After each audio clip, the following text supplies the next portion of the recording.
Hi friends. I did not actually say who I was in my last video because I actually kind of intended that video to go up after this one, but then I just didn't wait. Anyway, I am Suki the Brown-Eyed Stitcher. I have not made a video aside from yesterday's in 6 months. It's been a very long time, and many of you by this point know a little bit about what's happening.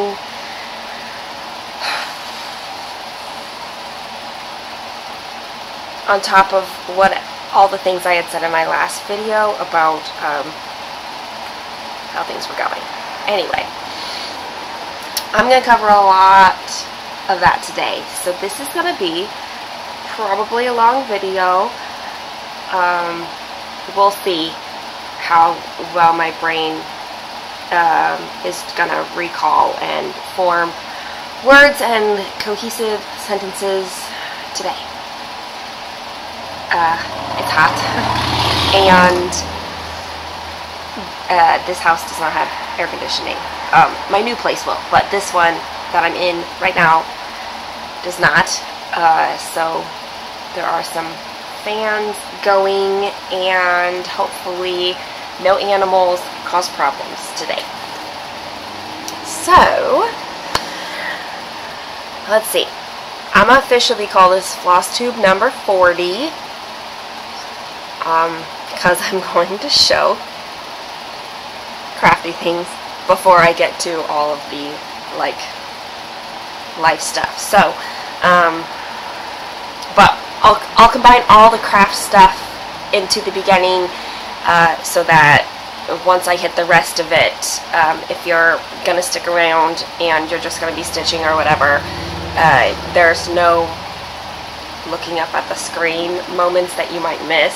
It'll just be me or probably being some weird blubbery mess once again. Okay, so I do have to summarize something right before I show my crafty things.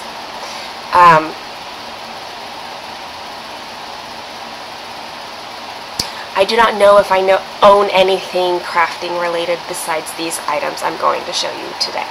And the last part of the video is what's going to explain that, but yeah. That's all I'll say right now, is that I will show you literally everything I know 100% that I own anymore. So we're going to start with this project came with me when I was moving, and I said I'll take one project, and of course I chose an easy one. I chose my stamped kit, but this is my one and only project bag now. I say this, I just want to be clear that I have to act like I will never see my stuff again right now. For emotional and mental purposes, I'm still dealing with the chance that I can have my stuff back, but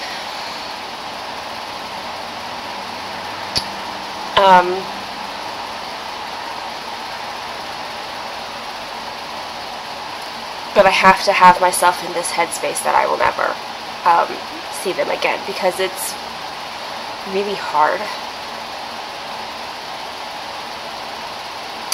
So if I use language that is very absolute, that is why. Although there is still, theoretically, there's still a chance.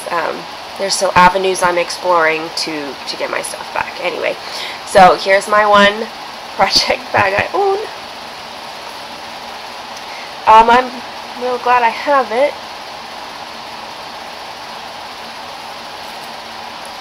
I'm not supposed to be crying already, but I suppose that's inevitable.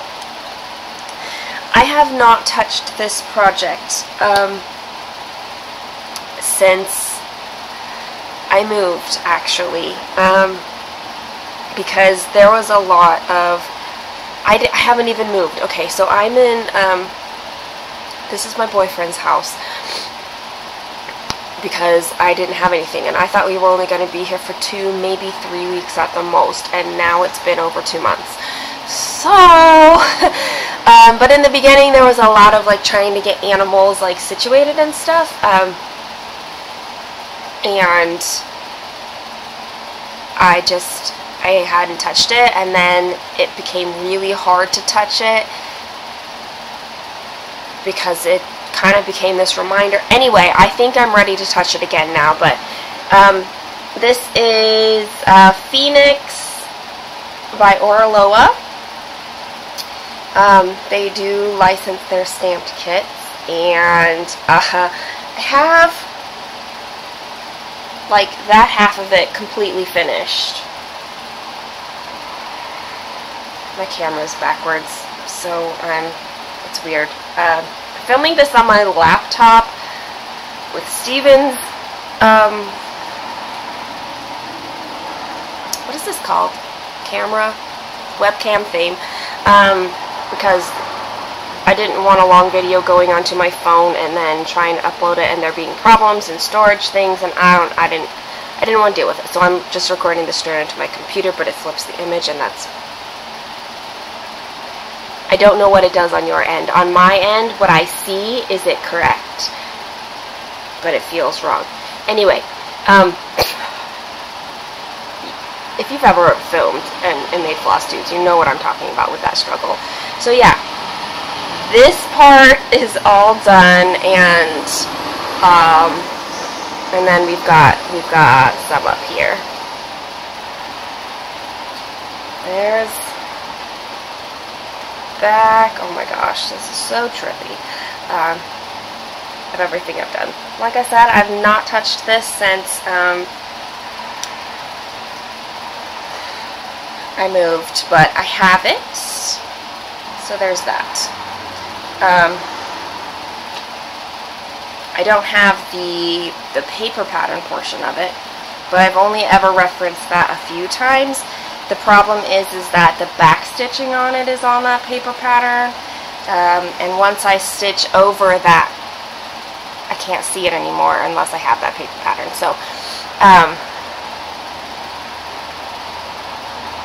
I might see if the company can give me a PDF if I ever get to that point and I don't have the paper pattern. Paper pattern's not with me. So yeah, there's that. But yes, I have the threads. I have the needle that was in here somewhere. Yep, right there. I have the needle. And I do have the legends that I scanned or I copied off of my thingy, because I had it in a hoop or something. I had it in something. The purple one. What is the purple one called? Mine's purple. Not everyone's is purple. I don't know. I don't have them in my possession anymore, and I can't think of the names, and that's just how this entire thing is going. Nerge. The Nerge hoops. I had it in a Nerge hoop. It was hard to see the legend where, like, especially when I was working on the corners. So I just, like, copied them all. So I do have those, and I've got this part. That's all I've got. That is the one singular stitching item that went in my car with me instead of in the moving truck. Everything else, yeah, I've got a few accessories still that came with me because I had put them in there. I have, these are probably my favorite scissors that I had, so I'm glad I still have them. I got these from Stitch West, and yeah, so yep, and these are some charms from it. But so I have scissors. I've got a thread catcher, which was a table gift from Stitch West. I luckily had the foresight to put some needles in here, but it certainly wasn't all my needles. But I do have a variety. I have some beading needles, some regular needles, and some like slightly bigger ones that you would use on like the stamped kit. So luckily I had some needles too. And stitch counter. Have a stitch counter. That's what came with me cross stitching wise. So then I only have one diamond painting from my previous life, because that was one that I had brought here one time when I was visiting Stephen, because I wanted like a craft I could do here that was just different from cross stitch too, and so I brought it and left it. So I've got this one. It is called Divinity by Julie Fain, and it's a Diamond Art Club picture. Anyway, this is, oh, there we go. This is what it looks like. And yes, this is about our height difference between Stephen and I. He's 11 inches taller than I. So the girl is actually probably slightly taller than I am. But yeah, that is about our size difference. I haven't worked on this since being here. Again, for similar reasons of sometimes it's just hard to engage in a reminder of what you don't have. But it does have 2 squares done.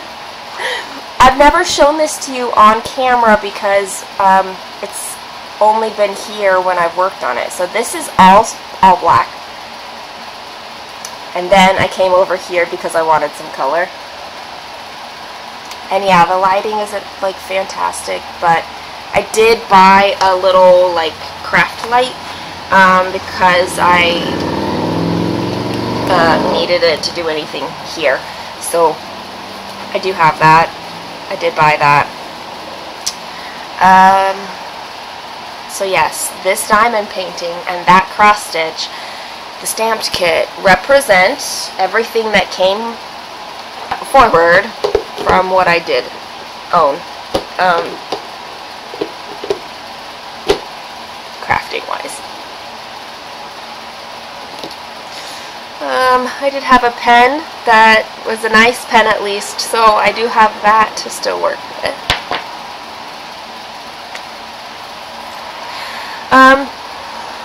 Okay, so then sometime when I was walking my dogs here, I found a diamond painting on the side of the road, and I feel like this had to be somebody got at a yard sale and then it like fell out of their vehicle. I don't understand that part. I don't know, but it was still in a plastic. It wasn't in a box or anything, but it was plastic with like a $2 circular sticker on it like you would see at a yard sale or even like a thrift store, some of them.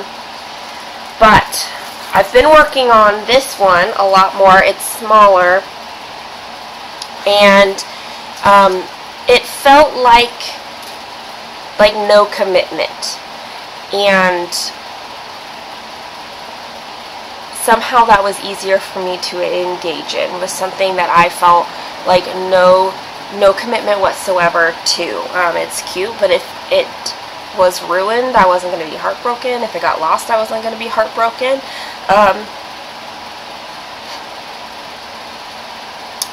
So I could do this, but anyway, it had been kind of rainy too, so I wasn't really sure how much water had gotten inside, but when I saw it on the side of the road, I of course brought it here. I was like, I found a diamond painting on the side of the road, I'm gonna do it. And I did. Well, I haven't finished it yet. But here he is. He's super cute. He really is cute. So I think you could see like there's like a diagonal right there. So there's some drills done within that diagonal, but otherwise over here is all finished. I couldn't tell you where he came from. It's probably a China kid of some kind. It says Camladio. That's all the information I have on what this kit is at all. But yeah, plastic is pretty cute. And for the most part, all the drills stick. There's a few places that the drills don't really love to. So I think I'm gonna have to seal this in some way, but I don't know what the best method to go about that is. I don't think there's nothing in here that says China. No Chinese language or whatever either. So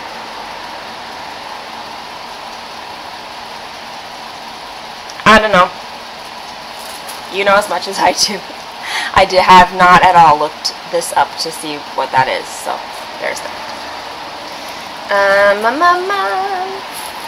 That's the one I've been working on, I think, most. Is that guy. Okay, but then there was a moment recently when I felt ready to engage in a cross stitch again, but could not get myself to pull out the stamped kit. Like I said, I think I'm there now, but I was not at the time. So when I was thinking about what I wanted to do, I was like, well, I could get an Etsy pattern, I could do this, I could find something. There's no cross-stitch stores anywhere nearby, like anywhere. I do have some box stores about 30 minutes away, so I do have that, but a lot of them don't carry cross-stitch stuff anymore, and was it something I wanted to do? And that was my thinking. And then I remembered, like, I do own all of my patterns digitally, right? They're on a cloud service so I can access them wherever. So I have them all. I have all my digital patterns. Do not have my tablet for Pattern Keeper, but I do have my laptop, and I have access to that service. So then I started thinking, well, what among those digitals can I have? I have a lot of like smaller ones, a lot of freebies from different companies, as well as my full coverage monstrosities.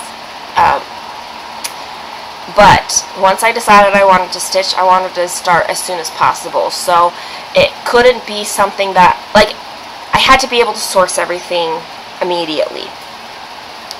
So I knew it had to be something small-ish, but something that I was still drawn to. And what came to mind was obviously a Luthean art shop pattern. And so I went and looked at which ones of hers I had, and the one I was really wanted to dig into was Love Potion Laboratory, or Laboratory. Anyway, it's like beautiful and purples and big. Can't source big fabric immediately, right? I would have had to order it, and then I would be dealing with a lot of fabric, but completely stitching in hand, and then the floss for it, and just I couldn't commit to that right now. So I went with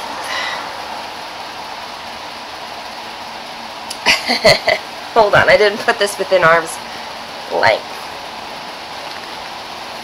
Reach. I mean, oh, come on. Okay.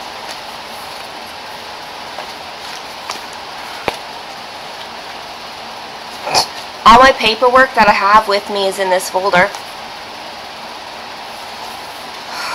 I cannot tell you, I cannot adequately express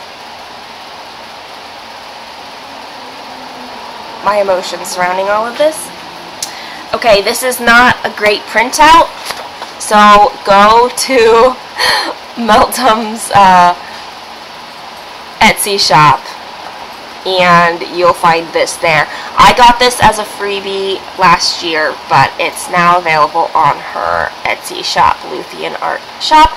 There's no edits happening in this video whatsoever, so hopefully, that's why I'm hoping the dogs and cats don't cause problems at all. Hi, Pip. Anyway, so this is what I chose.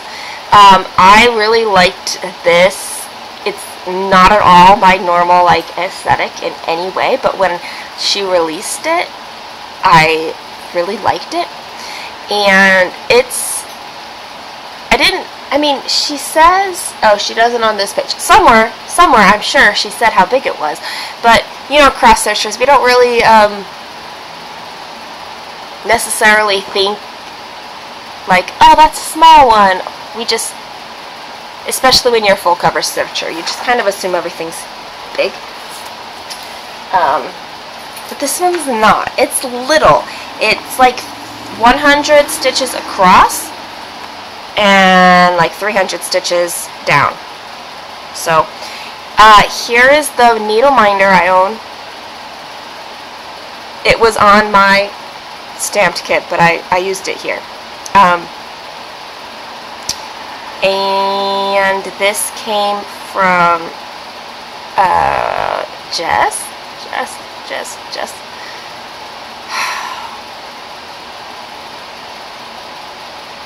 Why can't I think of your Flosstube and Instagram handle right now? I can see your face in my head, and I can see like all our conversations. Oh man, hold on. Okay, it doesn't matter. But she sent me a whole bunch of these for I think it was my birthday last year. And this is the one I've got. Anyway, let me move this because it's big and the stitching is small. So here's even the story about getting to this point. I'm standing in the store looking at the fabric, and Kaelyn is like, hey, do you have a floss list? Because she loves getting the floss. And I'm like, okay, and I screenshot it to her so she has it on her phone. And the entire time she's getting floss, I'm staring at the fabric and like, what fabric do I like again? And how many strands do I want? Do I want to do full crosses? Am I doing half crosses? Like, what even am I doing, and what do I like, and what do I know? I was standing there so long trying to tell my brain to focus that I ended up like sitting on the floor just to eliminate one thing that I was doing, standing. But I figured it out. This is 28 count, and I'm doing a 1 strand full cross over 1. So it's tiny. I love it. So this is obviously all the way across. It's really trippy doing this in that camera. So here we go, all the way across. I love seeing this like archway coming in. It's not really an archway, it's the sun. It's where we're gonna hit like that sun, yeah.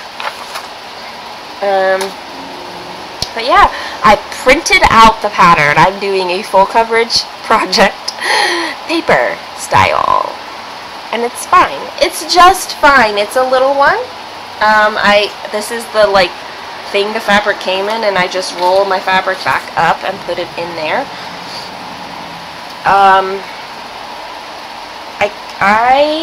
Hold on, I can even tell you how far I've gone on it, because it's on my Instagram, because I actually started posting on Instagram again, guys. I have put in 1,397 stitches, and it's got a total of 30,000 stitches, so that is a percentage of 4.65%. When Kaelyn saw the colors of the fabric of the floss bouquet, she was like, "What pattern are you doing? This is not your normal colors at all." And then I showed it to her, and she's like, "Oh yeah, that's a good one." So she approves, and is happy to see me do anything like Halloween-ish related. It's her favorite holiday, and it's my least favorite holiday, pretty much.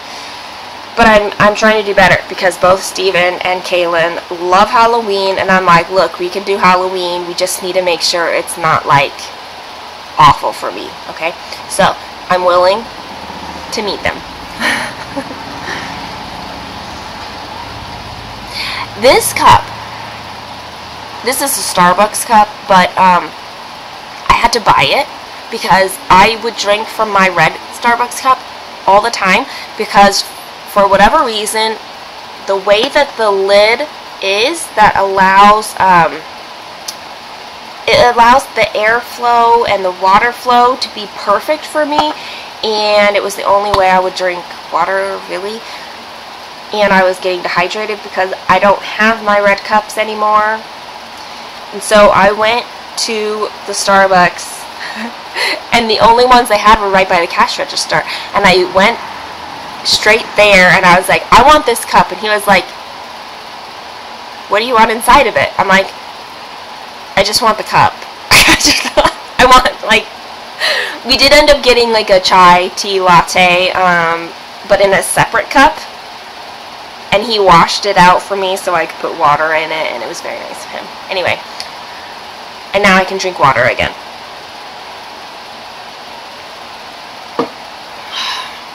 You know, you don't really notice all the things that you've gotten that you prefer, and that help you in your everyday life, until you don't have access to any of them, period. So, with that, these are the threads for the Crow Nocturnal Messenger is what it's called. And Alara sent me these thread drops. She even numbered them for me. And this loopy thingy is it like unscrews here, and opens up. So,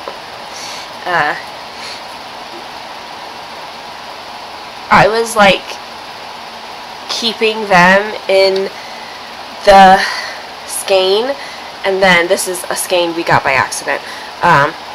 Kaelyn got the wrong number. We fixed it now, but that's okay. She's like, "I'm just trying to help you rebuild your set again." Anyway, I was like just pulling off a length basically and cutting it, and then hooking that on the middle. I'm like, that's not gonna work eventually, but it allowed me to get started. But yeah, Alara was like, "No, you're gonna have pretty floss drops," and so she sent me these. She had even numbered them for me, and sent me that thing as well. So we're ready to go.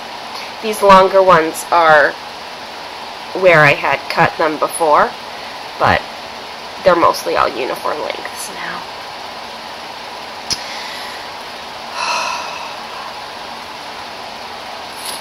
I cannot tell you how much crying I've been doing lately, and a lot of it,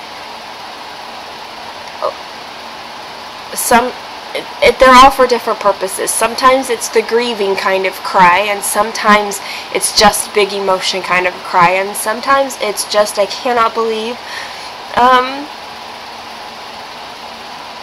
kindness of other people. So there's a lot of crying. Okay, so yesterday I took a trip to my new house. It's an hour and 45 minutes away. 2 hours if I avoid the tolls, because I don't have a easy pass thing set up yet. And anyway,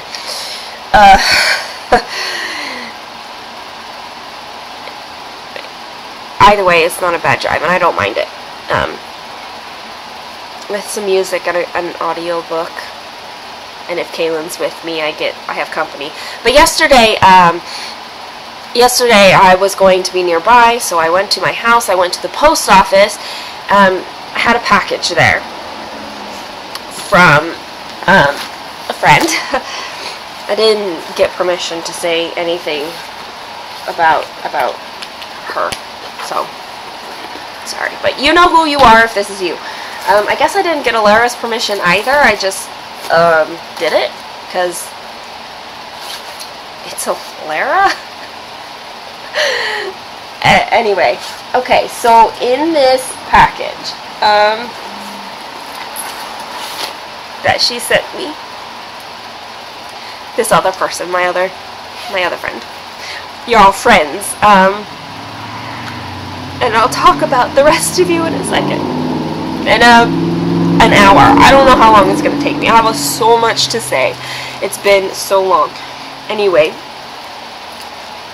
she sent me some stitchy tools. So another needle minder. It says Moonchild on it. Some scissors.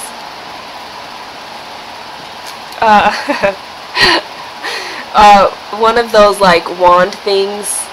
This is not gonna focus very well, but to help when you have to frog. It gets all those little strands off of it, off your fabric. And some Stitcher's lotion. It's like a non-greasy lotion that is fantastic. I haven't smelled this yet. It says blackberry and vanilla.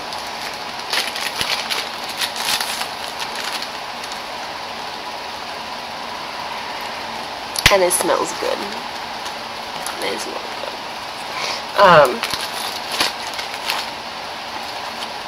She also sent me a project that's got everything in it. It's got floss and fabric and a needle and a button. Let me just take this out of the plastic for you. It's a heart and hand called Wee Seashore. It's just a little she sells wee shells. That's what it says. I want it to focus on this, but it does not wish to, and that's okay.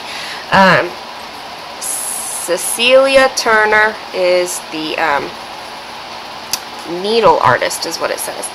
So, but yeah, like I said, here's all the floss and fabric and a button.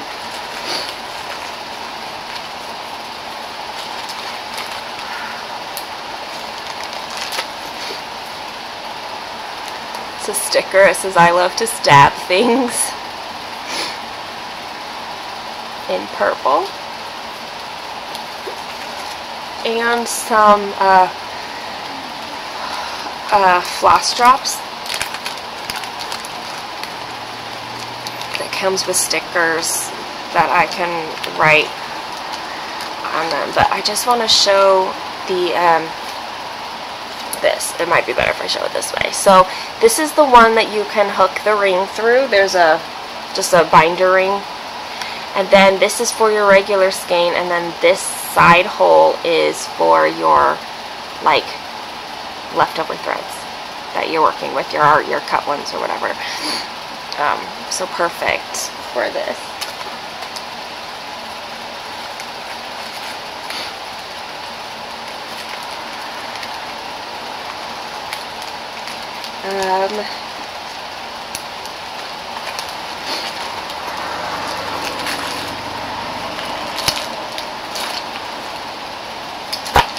Just trying to get things back in here.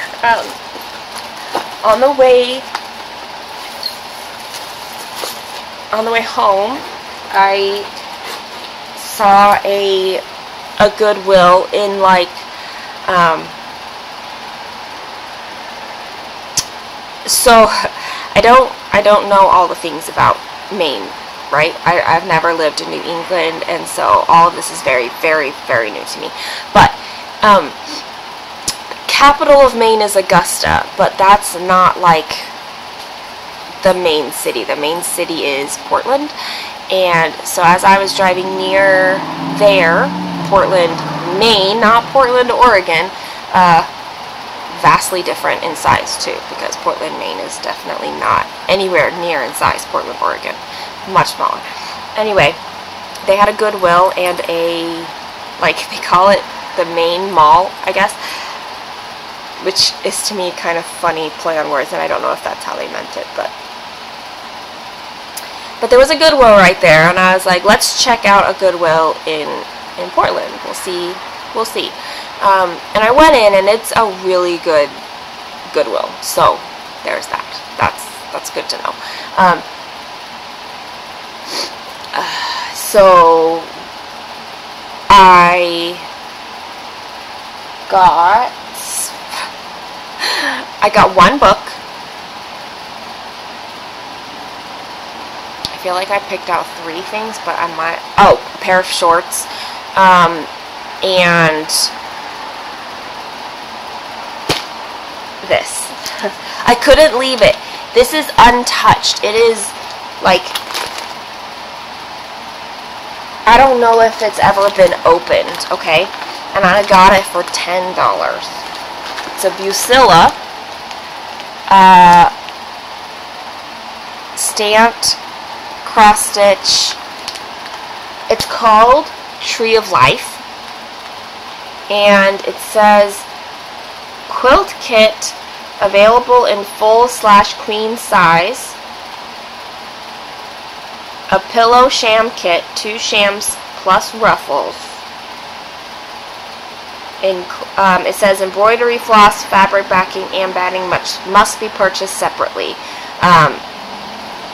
Which is fine. It's got very minimal colors. Granted, it takes like 14 skeins of dark turquoise and 17 skeins of medium turquoise. But turquoise, like, I love that as a color. So, and it's so pretty. And I was talking to Alara at the time that I was in Goodwill, and she looked this up on eBay, and it's like, there's a listing out there for $99. Anyway, it's so pretty, and I just couldn't pass it up, even though, I don't know. Not sure that I like the ruffles on the pillows, let's be real, but that's not what we're talking about right now. Right now we're just talking about having my beloved craft. That's it. Okay, that's all the stitchy things. Crafting things, I guess, since there is diamond painting in there as well. So, that's it. I don't know that I own anything else, but now I'm gonna start delving into what has been going on over the last 6 months, I guess. And oh man, some of it is like, does this even really matter now? But it's like part of all of it, I feel like, just because I guess it's my life, and I just feel like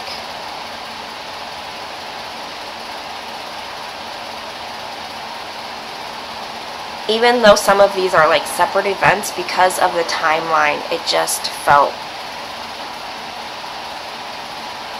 it feels all together in many, and in some ways it is. Anyway, I was just going to tell myself to shut up, but I'm not going to shut up because I have to talk. Okay, so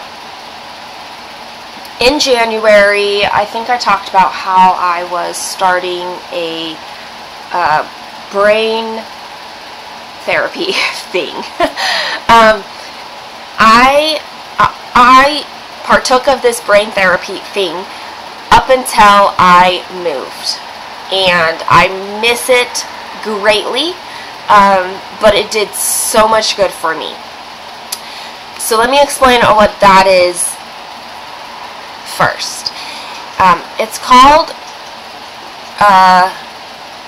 neurofeedback therapy, I believe, and it is basically, oh, so super sorry, come here, go back to sleep, okay, or come here, you can come here.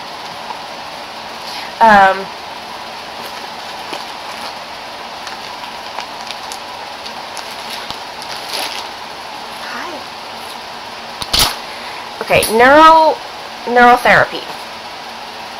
It is, our brains work with signals being sent through, right? Can you come up? My technician, hey, come here, come up, thank you. My technician, he likes to explain it like your brain is a city, and how a city has traffic that goes through it, right? And sometimes something happens that causes those traffic patterns to change. It could be an accident, it could be road work, it could be something external to that city that is causing traffic to be rerouted into that city, so there's an increase there. And then of course you've got like rush hour times when there's more traffic versus when there's less traffic, and so there's all of these different factors that go on so traffic can run as smoothly as possible within a city, and it just doesn't always, and we all know what that's like. So the same things happen with the signals in our brain, where you can have something external to you kind of cause your brain to start fritzing, and then you can have things like trauma or overstimulation or tiredness or etc., etc., etc.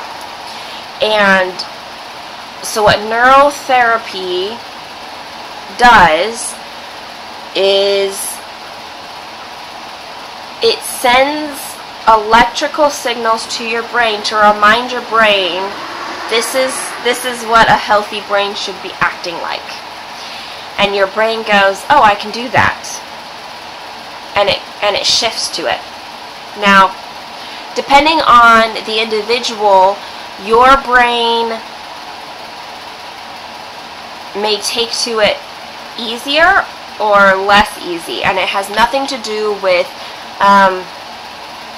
age or anything like that. It has to do with the elasticity of your brain. So some people will take to the feedback very readily, both in that they see results quickly and that their brain retains those results over time easier. Other people, it takes longer because their brain is less elastic, and it's just it just depends. And if you're still under that strain, then your brain is also going to need like regular help in that. So for me it was 100% worth every penny I paid into it. This was a good friend who did it, who's a technician, and so I got a discount with it, but even so, even if I had paid his full price, it would have been worth that for me. Hi. So I would go, and it's like these little nodes that they place at different points on your head, depending on where they're sending the signal. And then they will move them around so that they can continue to send the signal. They can see what's happening in your brain as they're doing it, so they can read, like, basically like, well, if you feel stressed lately, your brain agrees. Like, they can see that. And they can also see how over time the levels, both within a session and throughout multiple sessions, how your brain is reacting, basically. So as time went on, he was able to see, like, yes, you are stressed right now, but overall I can see that all of these different levels are lower than what they used to be. So and I could tell that there was a difference. Very, very clearly I could tell that there was a difference, and I could tell when too much time had passed. If he or I were like on vacation and couldn't get to a session for a week, that was about when I could start telling. At about 7 or 8 days, I'm like, ooh, it's been too long. Which was good. In the beginning of when I was working with him, it didn't take that long. It was like 2 days, and I'm like, this is not okay. Like, I had one good day. I need more good days. And eventually they just got longer and longer. And I still kept going about twice a week the entire time, because I knew that there was a time when I would not have that anymore, and I wanted my brain to have the best I could give it. So that is something that I did up until the end of April when I moved away, and it was fantastic. It was so good for my brain. I could not have gotten through those months without it. From January to the end of April,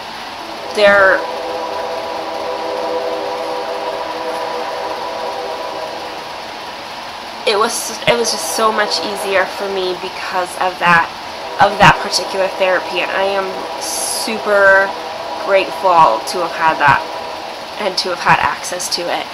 And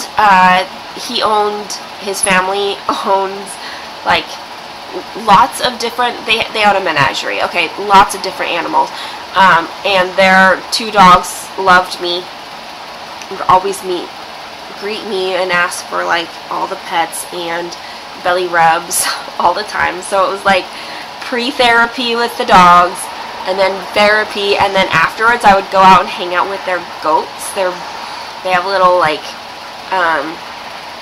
Nigerian dwarf goats and had lots of babies, and I would go out and spend time with the goats afterwards. I got to name one of them,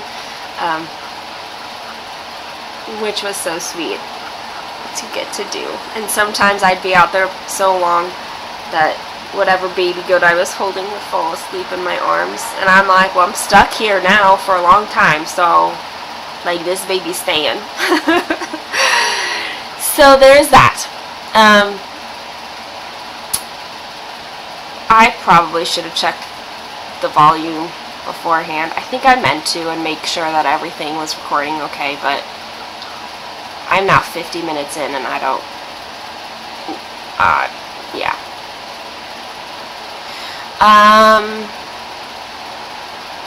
Okay, so that's the neurotherapy feedback. I first heard of it in The Body Keeps the Score, and I was interested in it. So once I found out that my friend was a technician, I kind of jumped at the chance to try it.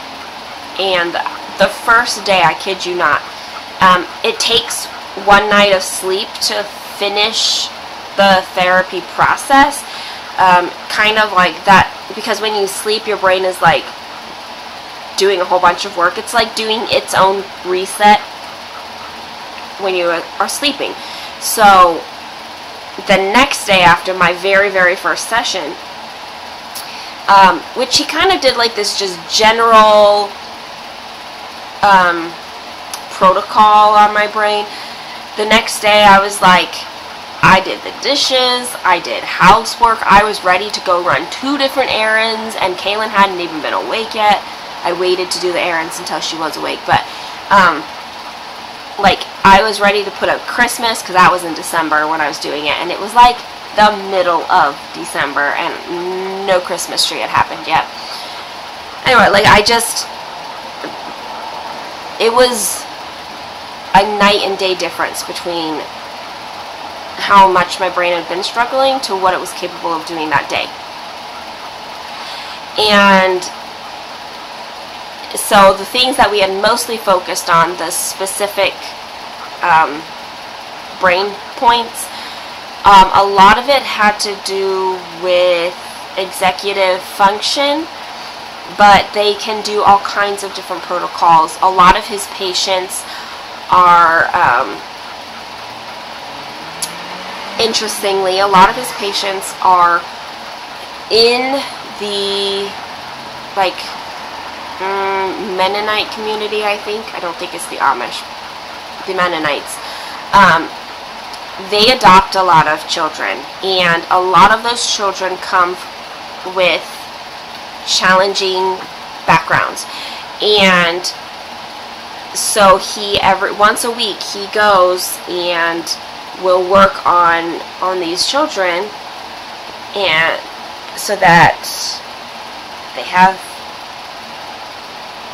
I don't know, a chance at life. And they've seen that community has seen so much good come from this therapy that it spreads. The person who got my technician into it got started in a different state, in Pennsylvania, and worked with a lot of the Mennonite people there. And so, like, it's not just one isolated Mennonite community that's working with it. It's actually several in multiple states. And I just thought that was really cool to see that there is a therapy or something available to this community that will help these children that they are trying to help with these adoptions. So,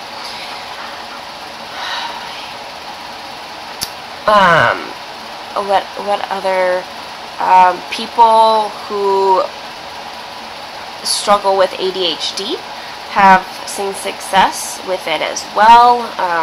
Sometimes it's just like, life is busy, I just need a shot right now, kind of a thing.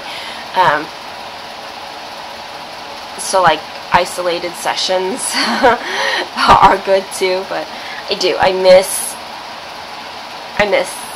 it. But I also did the best I could to get my brain in the best place possible to know what healthy is like. So even though I know I would benefit from it now, I don't have access to it right now, so there's that. Okay, so in January, so that was all going on during this whole time. In January, I played piano for a chorale. I know I've talked about that before, but it's just like, that was going to be my last season, the spring season of this year. And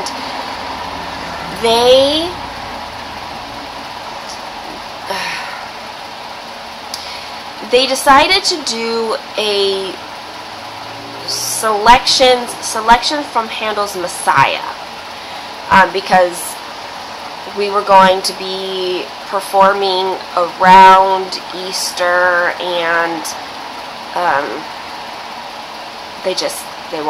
that's what they wanted to do.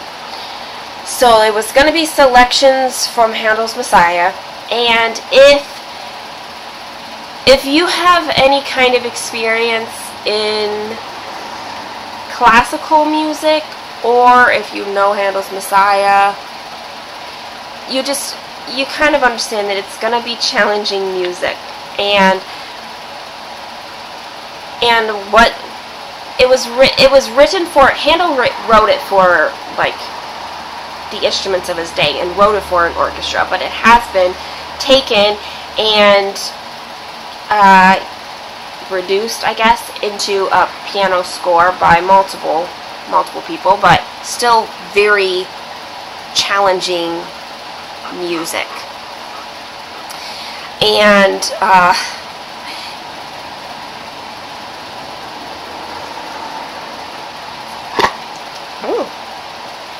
there was unfortunately some drama involved in that.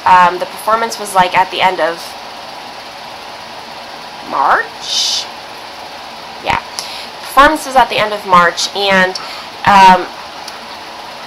the conductor wanted to get an orchestra, or at least a small like ensemble together to enhance the performance experience. Ouch, you're hurting me. And no, we don't need to.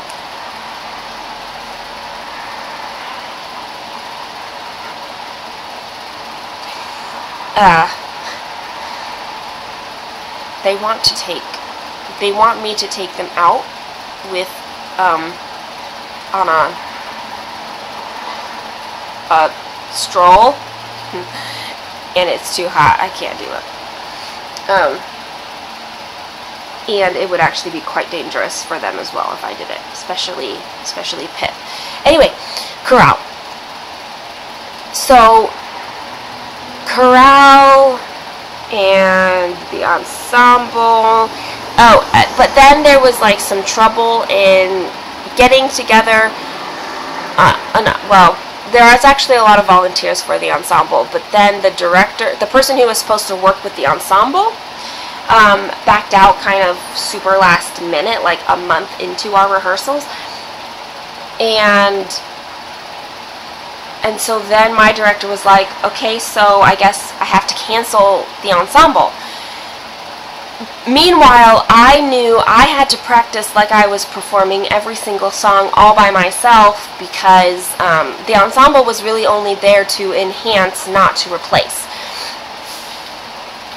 Plus, I needed to be able to play it for rehearsals also. Whoop. Elsa. Yeah, okay. There were days when practicing piano was the only priority for my brain, and I could do like nothing else, really.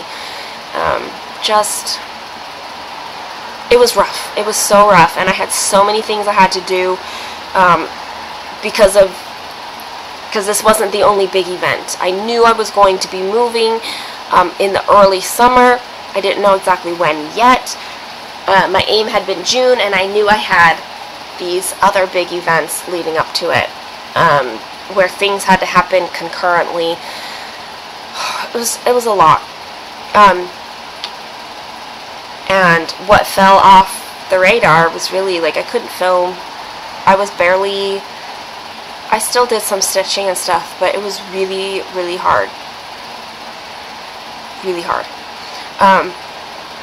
And anyway, so back to chorale.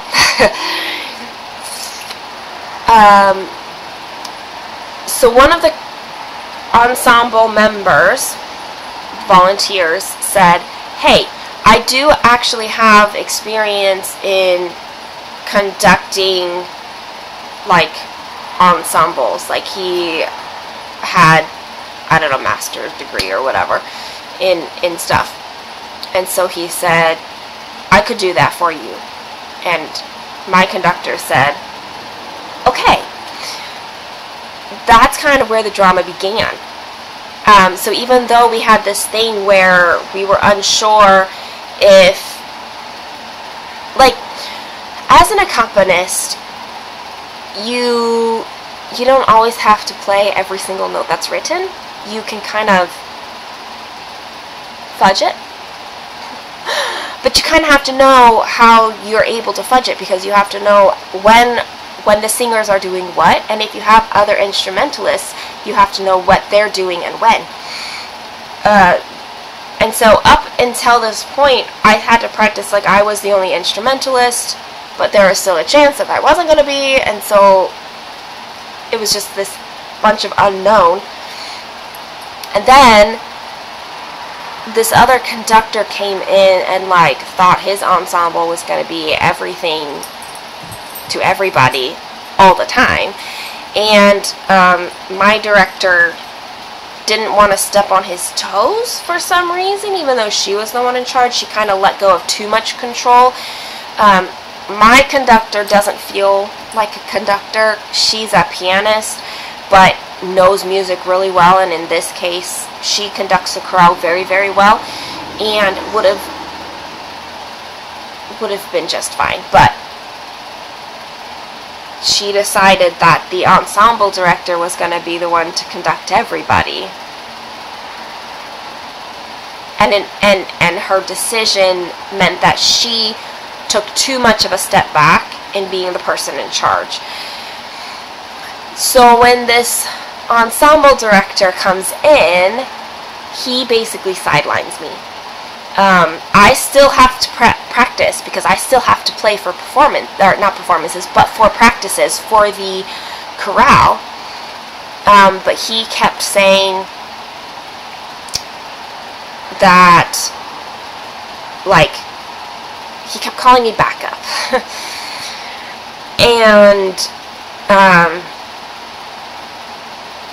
I was like, this is my last season. My job is to accompany the chorale.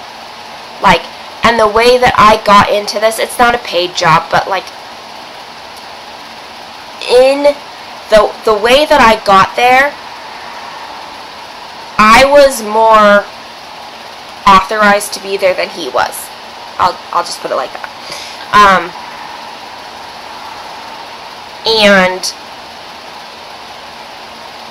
And you're here trying to tell me that your ensemble is better?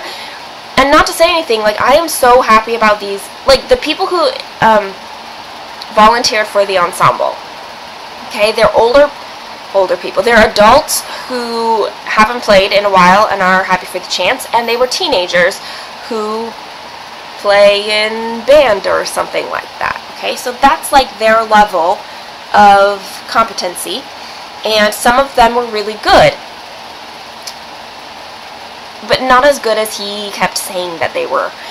And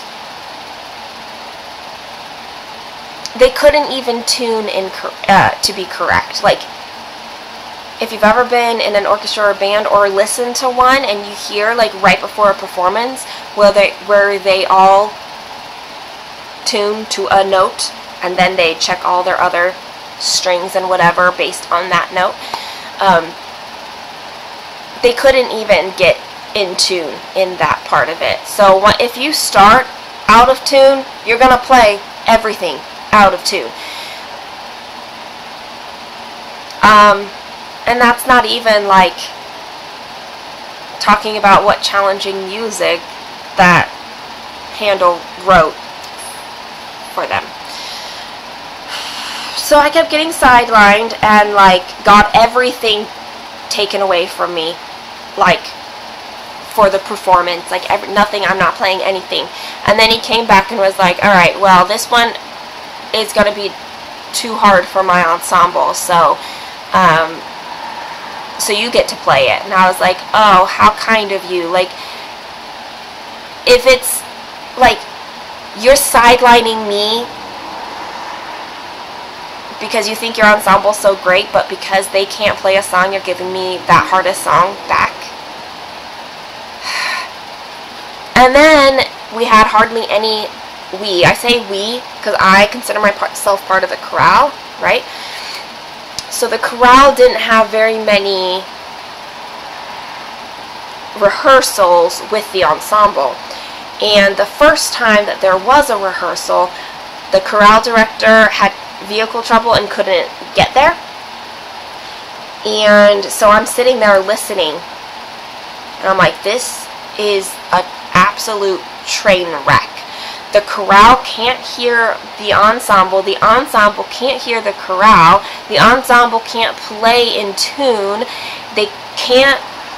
they're not maintaining the speed that the conductor is asking of them, and I'm like, this is not gonna work like this.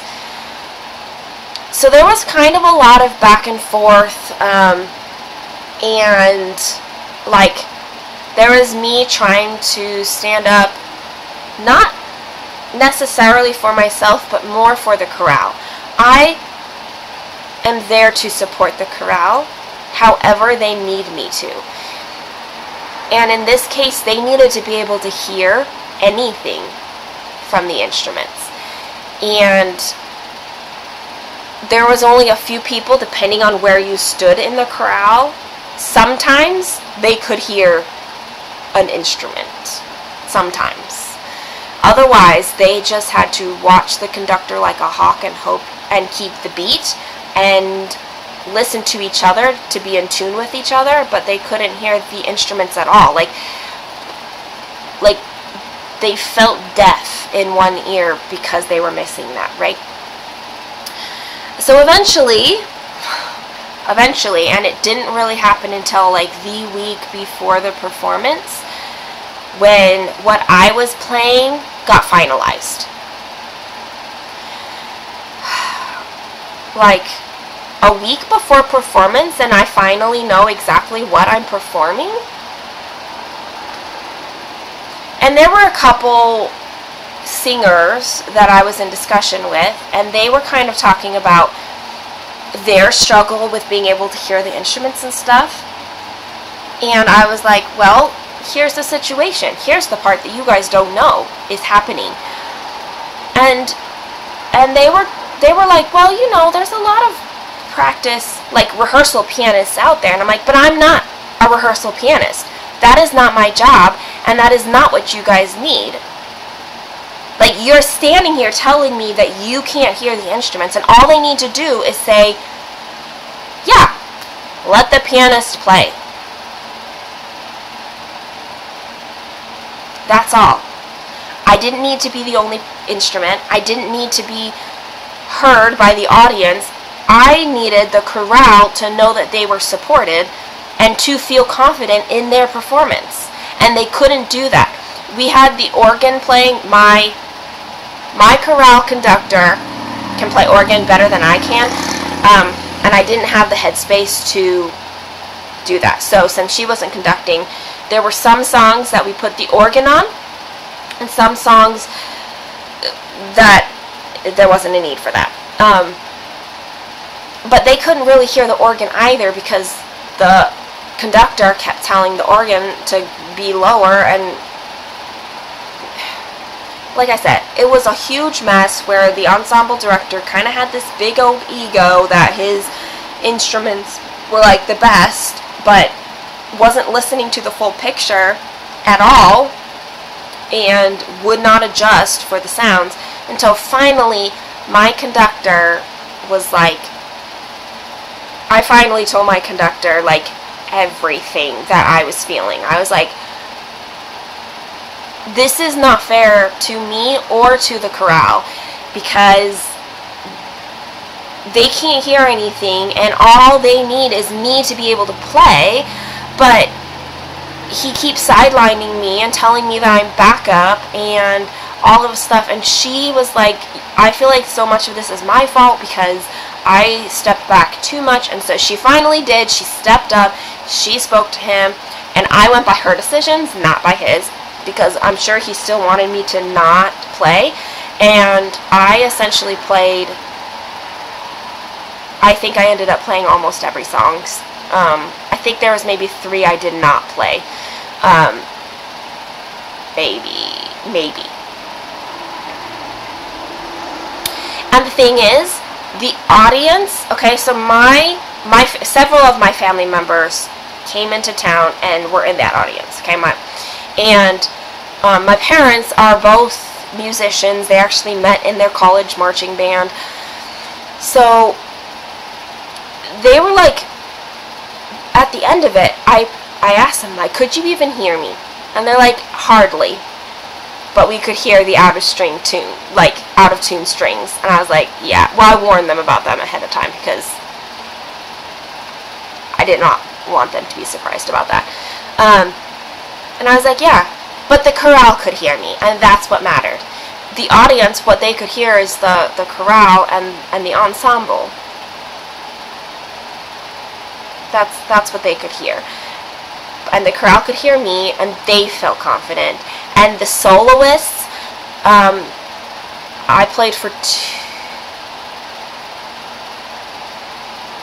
I think there were 4 soloists, and I think I played for 2 of them. It might have been 3, I can't remember. But the ones that I played for, they were so happy to have me, because they were like, they were mic'd, and they were standing not on the right side of the instruments, so they were standing behind the instruments still, and they were just not confident until they had an instrument they could hear, which happened to mostly be me. One of them had the organ at least. But it didn't have to be that stressful for anybody. For 3 months, I was like, I don't even know what I'm playing, but and at some point I'm like, I can't keep practicing like I'm playing every single song. It didn't have to be that stressful. It did not have to be that dramatic, and it was. And I really wish it hadn't happened on my last season there, but it ended up okay. I don't have bitter feelings towards that experience as a whole, but I'm really happy I don't ever have to work with that ensemble director again in any capacity.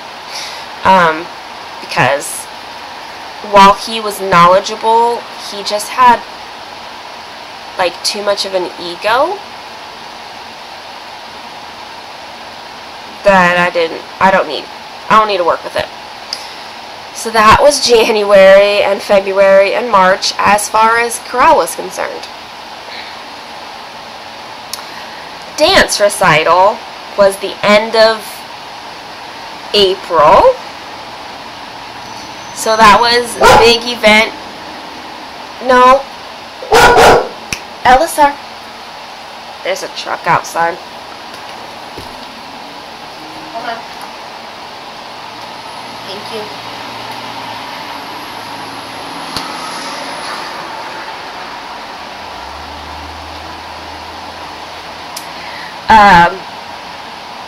So this was, dance recital was like major event number 2 that was happening this year.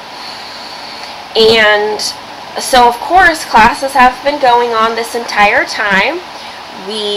Kaelyn and I have been like getting all things ready for recital, like learning our routines and everything. And there were some like costume things I had to acquire, and what is it called? What are renovations on costumes? Alterations, but really it was just like some keeping some straps together kind of a thing. That was it. But I was like, I can't do that until the chorale thing is over. That's gonna all have to happen in April. Like right now I can get you to class, and I can get me to class. That's all I can do. And then, so for dance, we had my 2 classes, which is like a jazz, hip-hop, and tap. And then Kaelyn was in ballet, hip-hop, lyrical, jazz, and pre-point, which isn't a recital class, but the other 4 were. And then there's always a mother-daughter dance, so we had some of those rehearsals. And then usually the studio will have some specials like soloists or duets, especially from the older girls. But they weren't going to do any of that this year. And Kaelyn's levels were essentially some of the oldest. Were the oldest. There were 2 other girls who are older. They were only dancing in one class dance. But otherwise, Kaelyn's levels were the oldest, and they were like, we'll let you know about specials, and then they decided we don't need specials, and Kaelyn's level was like, but we've been looking forward to this, and all the younger girls always look forward to watching them, and they knew because they used to be those younger girls. They were those younger girls who always watched the older girls do their solos, and it was very, very inspiring to them, and they were like, you're not going to give us anything? Like, we're not going to have any of that? Like, how? Why? And so Kaelyn especially was like, when she's pretty vocal about something to me, then I know that she definitely has opinions and feelings about it. So I went to the studio owner and was like, hey, so what do you think about, and I said this, I was like, Kaelyn and her friend really want to do something together, especially if you're going, like, if you need something, right? So what they decided to do was do one opening number, and they pulled by invitation only students from all the different levels. Well, not all the levels. Well, I don't think they put any 3-year-olds in, right? I think the youngest might have been 5 or 6. But you had all of them. And then all of the older of Kaelyn's level was invited. Basically, there's like 6 of them that they were all put in. Otherwise, there's 5 by 5, and then one of the oldest girls.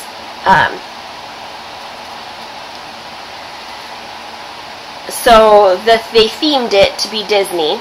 The whole show was themed Disney. So this opening number was Be Our Guest. And the oldest girl, she was Lumiere, and opened the show with her little solo thing. And then you had like the different little groups come in, and each group got like their moment alone. And then if you know the song Be Our Guest, if you know the part where it's Mrs. Potts, so Kaelyn got a solo. She got to be Mrs. Potts, and so she got a little solo there, and her friend, and then another girl, so there was a trio. They had a little moment together before the rest of their level came out. And then it was fun just to see all of them come out. It was a great opening number, and I'm really glad that they put one in. That they put something like that in. So, what else can I say about that?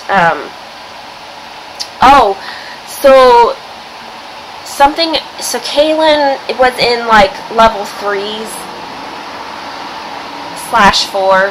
Like, they were pushed a little bit into that 4 range since there really wasn't any 4s.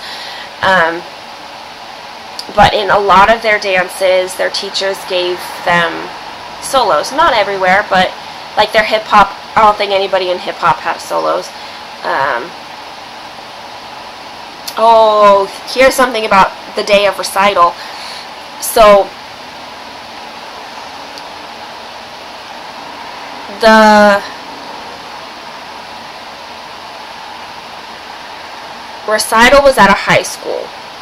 And so the dress rehearsal was on Friday night, but because of how many classes there were to get through a dress rehearsal, it wasn't going to be everybody. So they put the adults and the older classes, like the level 3s, on Saturday. So everybody younger than that had a Friday night rehearsal, and then the adults and the level 3s were on Saturday. Well, for dress rehearsal on Saturday, Kaelyn's zipper for hip hop broke.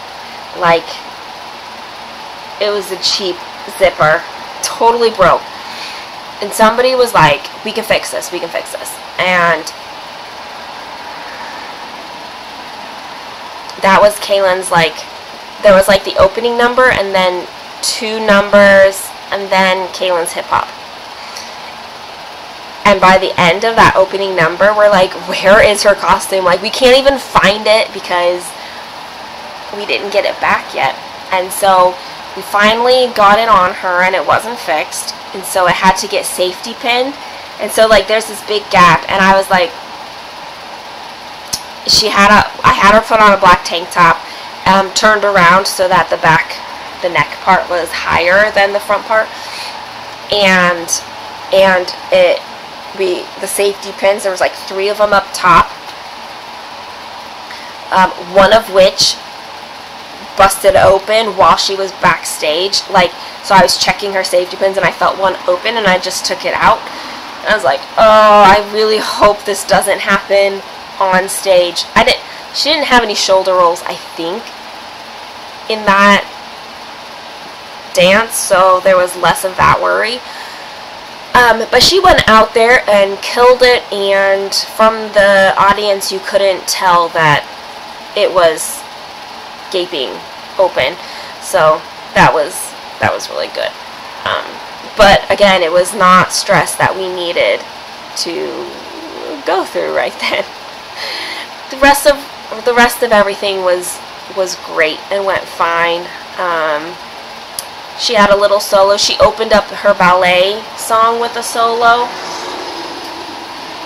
And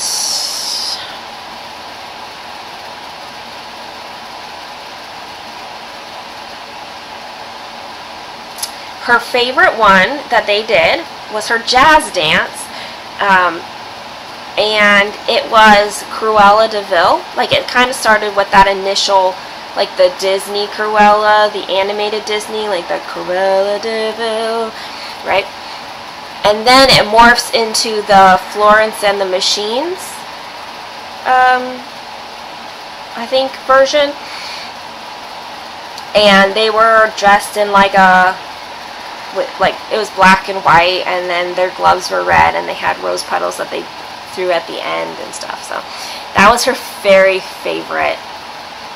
Like, their whole class, that was their favorite out of all their different dance. Her least favorite was hip hop. It was a different teacher than what she normally had, and that was just it. That was a struggle pretty much the entire year for that whole class.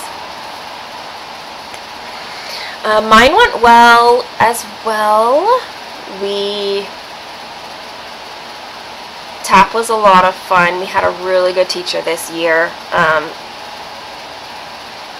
who related to us really well and did not like dismiss anything that we had to say, but was always encouraging us, like, you can do this, like, just keep, let's break this down. And didn't really let us talk defeatist, but didn't show off like she knew better, which she did. Like, she is really good. But anyway, she was so good there. So that was that. And at the end of April, we were now done with both chorale and with dance recital. However, during both of those, starting in the middle of March, I was house hunting. I came up here a few times to look at bunches of houses, but the time that I could come was mostly like Monday through Wednesday,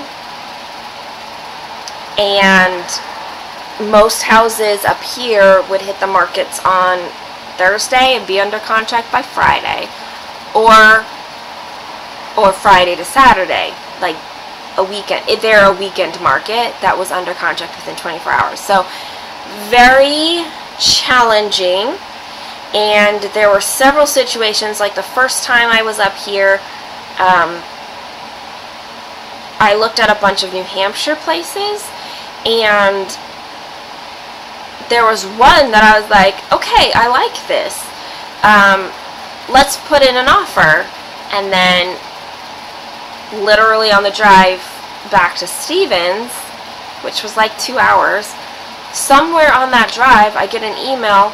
Actually, I'm only copied on the email. The email is the realtor talking to the finance person that she likes to talk to, and says, hey, so she'd like to put in an offer on this, but is the age of this, because it was a mobile home, but like not on a mobile park, it was on its own land, and it was a double wide, and it was really well maintained. It was an hour, super silent area. It was really nice.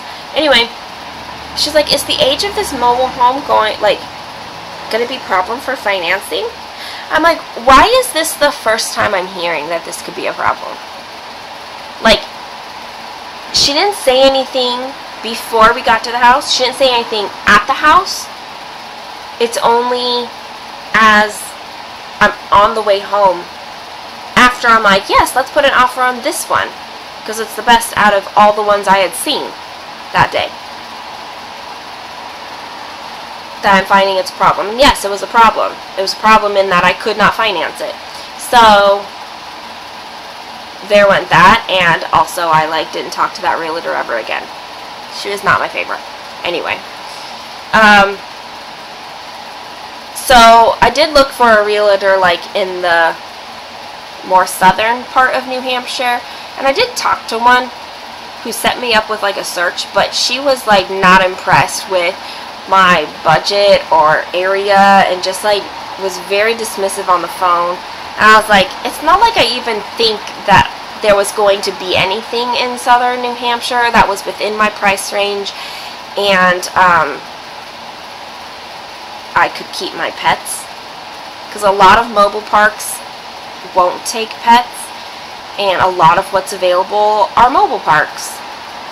They have tons of senior communities in New England, but obviously I can't live there either.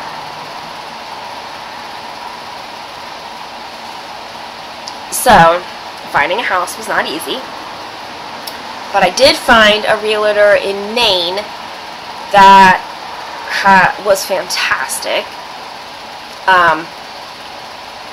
I did come out once and looked at a bunch of houses with him, and there was one where I was like, I like this house.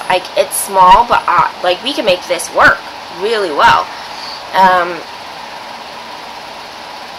Just because of how the layout was and everything. I'm like, this house could work.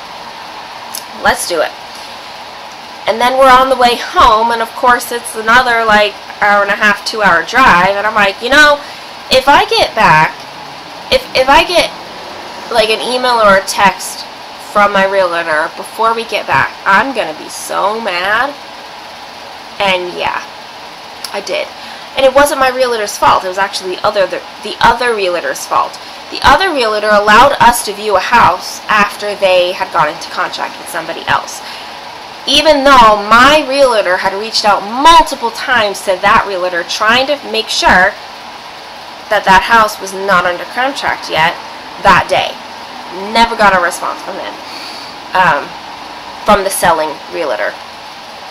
And the day before, when my realtor had reached out to the selling realtor, they had said that they didn't have any offers.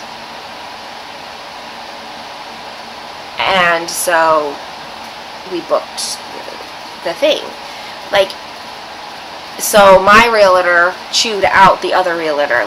That is so unprofessional. There is no, you should not allow showings once you're in contract, period.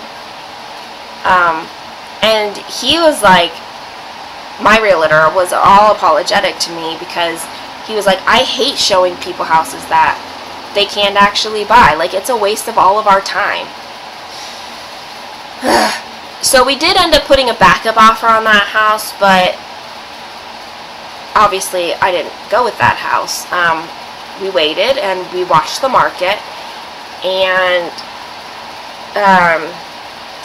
decided, because we were out of time. By this time we're now in April, and I had no time. I could not miss dance classes at all because of recital coming up. Kaelyn had classes, and if I was going to be out of town at all, then I had to make sure that she could get to her classes. And I was starting to stress, like, I need, like, come on. So actually, this might have still been the end of March when this part was happening, or like right in the beginning of April, because I think it had to have been right at the beginning of April. A listing comes through, and my realtor's like, I can go out there and video it, like video tour.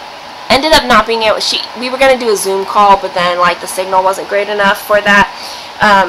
So he took videos pointing everything and then sent them to me. I was like, yes, let's put an offer in. And we put in a good offer.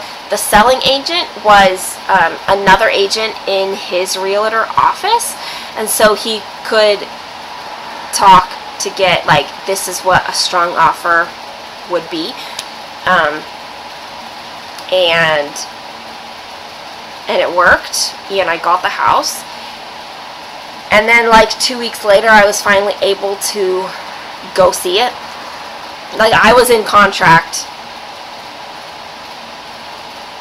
I think the inspection, I'm trying to remember if the inspection had been done. The appraisal hadn't yet, but it was somewhere right in there when I finally got out there to see the house in person. Like, I still could have backed out at that point if I really, for some reason, didn't like it, but I didn't think that I would.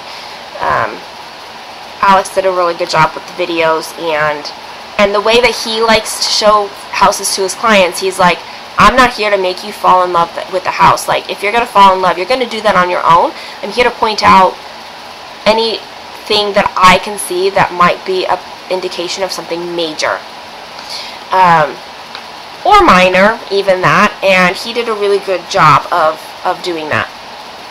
And showing me like some of the outdated systems that would have needed to be taken care of before closing. So we did end up closing like April 30th, and I think I saw like maybe a week and a half before then. It was a crazy busy time. Like, this entire time, like all of March and April, was just crazy.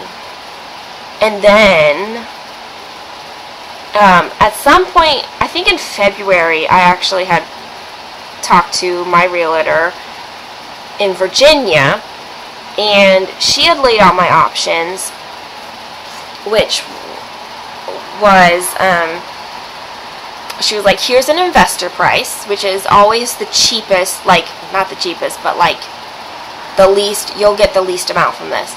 And then she said, here's a price if we list it basically as is, we don't do any repairs, we don't stage it or anything. Here's the price that we could list it at, and here's the amount that you would get.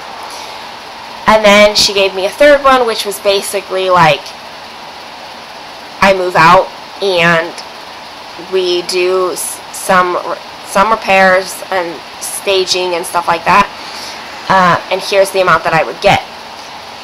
And the difference was only $40,000 between the investor price and the move out and perfectly stage it price for what I would end up with.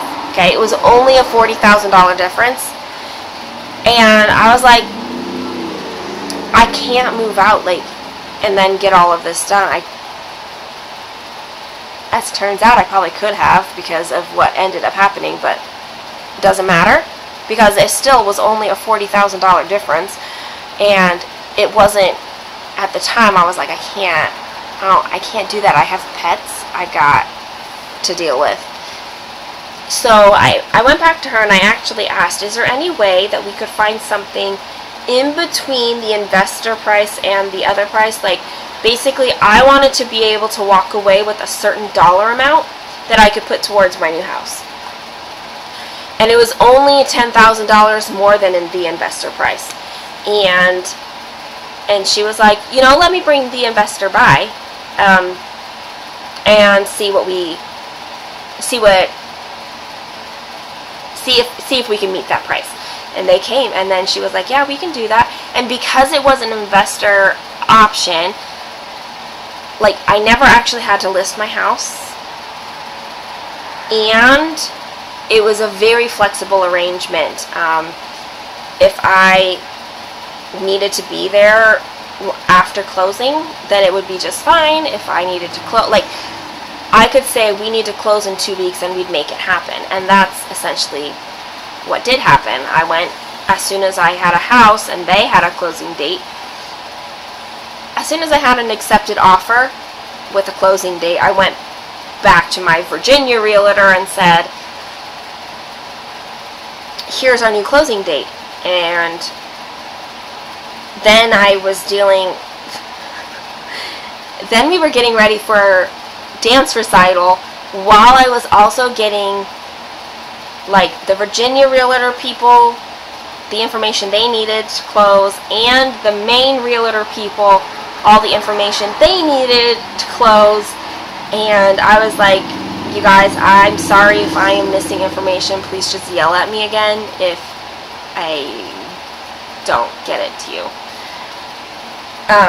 Because I had to do all of that at the same time before the end of April.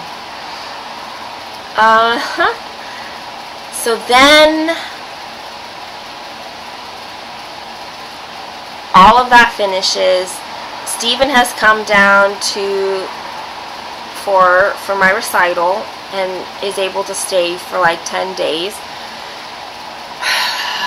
But my plan was to be moving out Memorial Day weekend. Memorial Day was the last Monday of May. And I wanted to move by then, like over that weekend. And I did. I did not, like, we had done some, like, getting rid of some, like, garbage and decluttering things, but not nearly anywhere like we did. May was manic in packing and everything. My mom surprised me by coming out. She lives in Kentucky. She came and surprised me and helped with packing for like a couple days, 3, maybe 2 or 3, I can't remember now. And I had another friend who, like, the last week of being there came out to my house like 3 times to haul stuff away for the dump.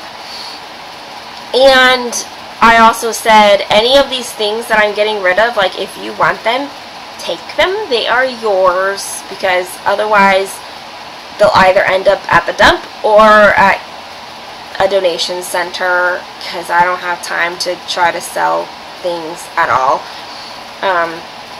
or like have a yard sale or anything like that. Was not going to happen. And here's where the moving fiasco comes in. So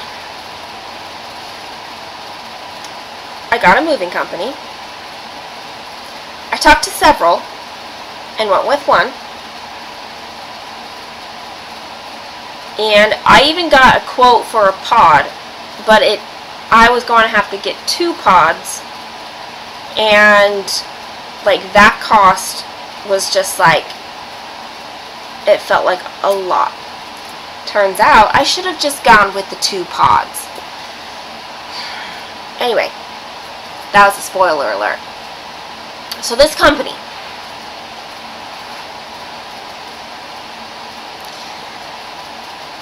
nothing wrong with the sales. The salesperson did everything he could to even lower my cost, like offering me up every single discount possible,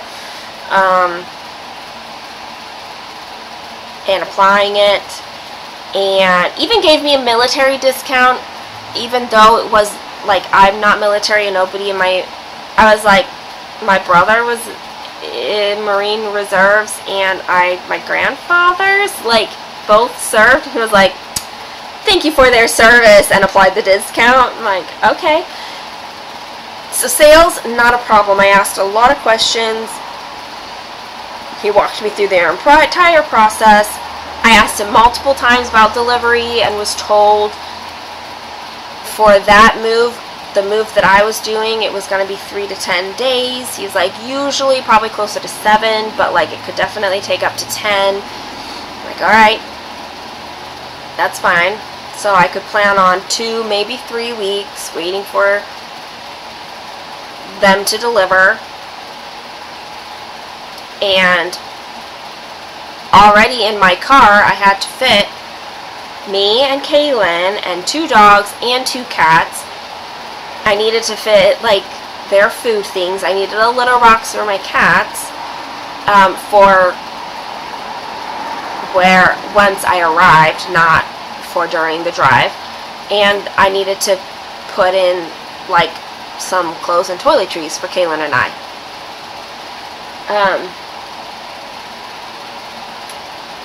Which we did. We managed to fit all of that. And if you watched my house video from yesterday, you'll have seen just about everything that fit in my car that I was able to, yeah, that didn't make it. Some of those things were just like, they didn't make it into a box, and so it ended up in my car. However, some of those things were like, I needed them last minute for cleaning, and that's why they were in my car. So the sales went fine. It was, in my delivery, my pickup window was Tuesday through Thursday. I had requested Saturday or Friday. I think Friday. I think I had requested Friday, and they came back with, well, it's going to be Tuesday through Thursday. And I was like, okay, that's earlier, and days that I'm going to panic now because I don't know if I can be ready by Tuesday, but I guess now I have to try. To say I was stressed is such an understatement. I was not really sleeping, and I was exhausted all the time.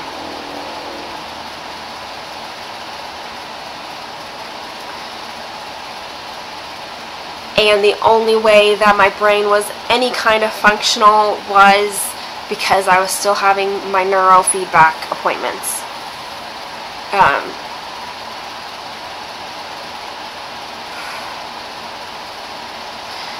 So I'm like, alright, I need to act like it's going to be pickup on Tuesday, because that's when it could be, and I won't know until like Monday night. Well, then they're like, well, it definitely isn't going to be Wednesday because the driver has like a graduation thing on Wednesday. And I was like, okay, well, if I get a choice, can it be Thursday? And they're like, oh, well, I'll tell them that that's your preference. And then they come back with, Thursday will work great. The driver says thank you. And I'm like, you're welcome. And then, that week, they come back with, can it be Friday? And then since Friday was like my original thing, and they were like, the driver, it was like at the driver's request that they were seeing if that was okay. And I was like, well, since Friday was still within my realm of, like, I was going to drive on Saturday, and so Friday would be fine. It was my original plan anyway, so why not? And then, like, Wednesday, I get, okay, well, the driver says it could be late Thursday afternoon or Thursday evening. Could you do that? And I'm like, yes. And then on Thursday, I'm like, so it was like noon when I finally was like, hello, are they coming today or not? You haven't even told me. And she's like, no, it's definitely going to be Friday. It definitely was not Friday. It was not Thursday. It was not Friday. And Friday afternoon, I was like, where's my driver? They were supposed to be here between 8 and 12. And they're like, they got held up, blah, blah, blah. It's going to be tomorrow. But first thing on Saturday. So at 12:30, why am I contacting them again saying, there is no driver here? How am I first thing Saturday morning in an 8 to 12 window and it's now 12:30 and there's nobody here?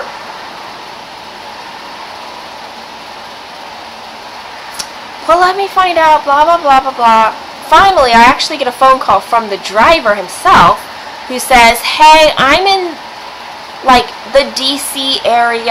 I am unloading a storage unit right now, and then I'll be down, like, unloading into a storage unit, and then I'll be down your way. Okay, fine. Around 3:30, which, yes, for DC traffic, getting down to where I was in Richmond, yes, it could definitely take 3 hours. But at like 3:30, I see a truck pull up in front of my house. And I'm like, yes, they're finally here. We can finally get somewhere. 5 minutes later, that truck drives away. Nobody comes to my door. They have definitely been parked outside of my house for 5 minutes before driving away. Contact customer service. Hey, what's going on? Why was somebody here but didn't come up to my door at all and left after 5 minutes? And she goes, oh, they went to go get supplies. What supplies? How do you even know what you would need without coming and seeing the state of my house and packaged belongings? How do you even know what you need for supplies if you haven't come up?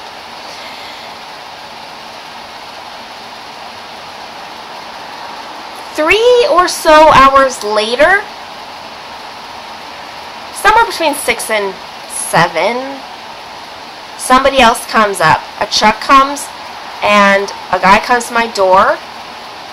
He is not either the one who I talked to on the phone at noon or the one who drove up to my house. I do not know if the one I talked to on the phone and the one who drove up at my house for 5 minutes was the same person or not. I have no idea. They won't tell me because they went to get supplies. But the person who did come to my house was neither of those. He got a phone call. He's saying, we need somebody last minute. Can you go? And he goes, okay. And he comes down from, I think, the DC area to my house. And that phone call would have had to take place after the guy who was at my house drove away from my house. So here, I'm not even sure I could call this lie number 1 at this point, but it's for sure lie number 1. It's definitely up there. It's not even worth keeping track of how many lies the story is going to have. So there's that. So this guy, he shows up and has no crew. He's like, my crew is on the way. And then he, like, but he gets started. He takes a look around at everything. He is also very pleasant to talk to. Also not, he's like contracted in, so there's that. And by this time, I am so stressed. It is Saturday night. My window was Tuesday through Thursday, and now it is Saturday night. I delayed by their request, by their driver's request, to Friday. And then bad weather, mechanical failure, all of these excuses, right? And now we have somebody else here Saturday night. His crew's not here because they have car trouble. And so he's loading up my truck all by himself. And he's like, how late can I stay doing this? And I'm like, how late are you allowed to? And he loads up as much as he can that night, and then he's like, alright, I gotta stop. It's like 8 o'clock or something like that. And he's like, I gotta go get the rest of the crew. And he was hoping to be able to drive up there, get them, and then drive back down and stay the night down in Richmond. But the company, because he was going to be driving back up, was like, nah, you can just stay at home. So he had to stay up in the DC area that night, but then he was hit with all the traffic coming back down Sunday morning. And we're talking, this is Memorial Day weekend. Of course there's traffic all of these days, and it's bad in the DC area and all along that 95 corridor. So they finally get to my house around like noon or something on Sunday. They finish loading up, and I have this entire time, from the start that the driver has gotten there, I have said, now there are a number of items to only load up if I am under space budget according to what I have signed for. Well,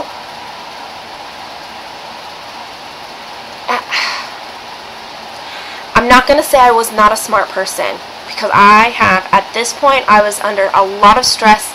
The whole last several months had been so crazy and busy and stressful, and at this point, they had delayed so many times, and I was getting majorly stressed about everything.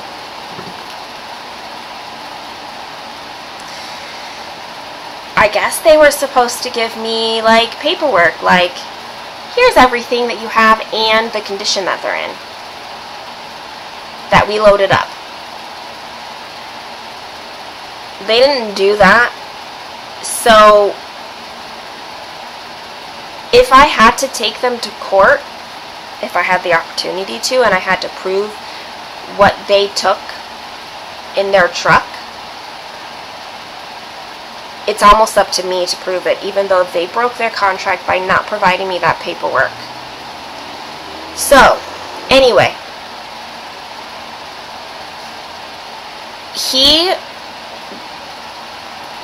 towards the end of it, he's like, we've got plenty of space, you're fine. Okay, so he loads up like all the things, drives off, finally.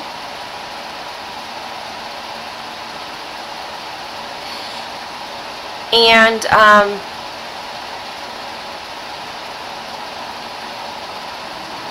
2 days later, I get a phone call saying I'm over space budget and I owe more money.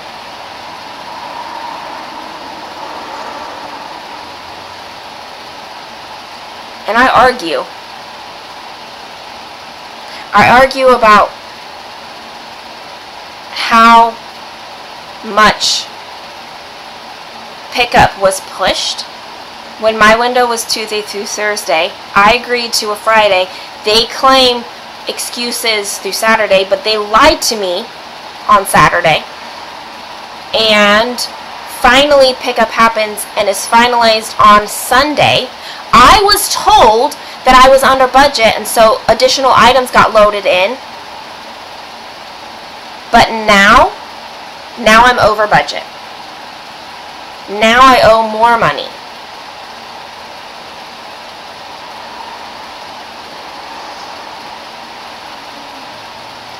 And the company is willing to give me a $300 discount for my inconveniences. My inconveniences aren't over, folks, because this is still only the end of May. So I argue, but they have my stuff. So I pay their stupid fee. And in the time since then, I'm like trying to get them to tell me that, I was like, show me in the contract where this was legal for you to do. And they're like, you know as well as I do that you agreed to that fee. I'm like, because I also have learned that any phone call I had with them was recorded on their side. However, they never told me that they were recording, so there's potentially grounds for illegal phone call recordings. However, what that phone call will show was my argument how I should not have to pay that fee, and clear frustration that I'm having to pay anything like that when they are the ones that told me I was under budget. That is what that phone call is going to show, more than I agreed to this fee. Okay, you had my stuff.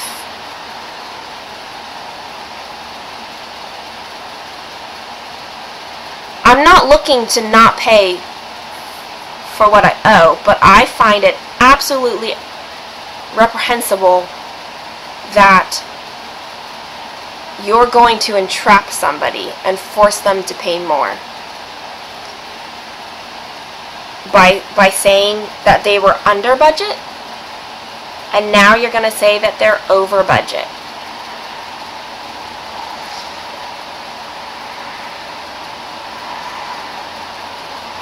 So in between, when they picked up, once they finally picked up, I was able to finish, like, I did some cleaning things, whatever. For the last 2 days, Kaelyn and the dogs had been at her dad's house, apartment. I still had the cats, but like, it was just a mess, an absolute mess. I asked the customer service person that I had been talking to multiple times, just like I had multiple times talked to the salesperson about the delivery.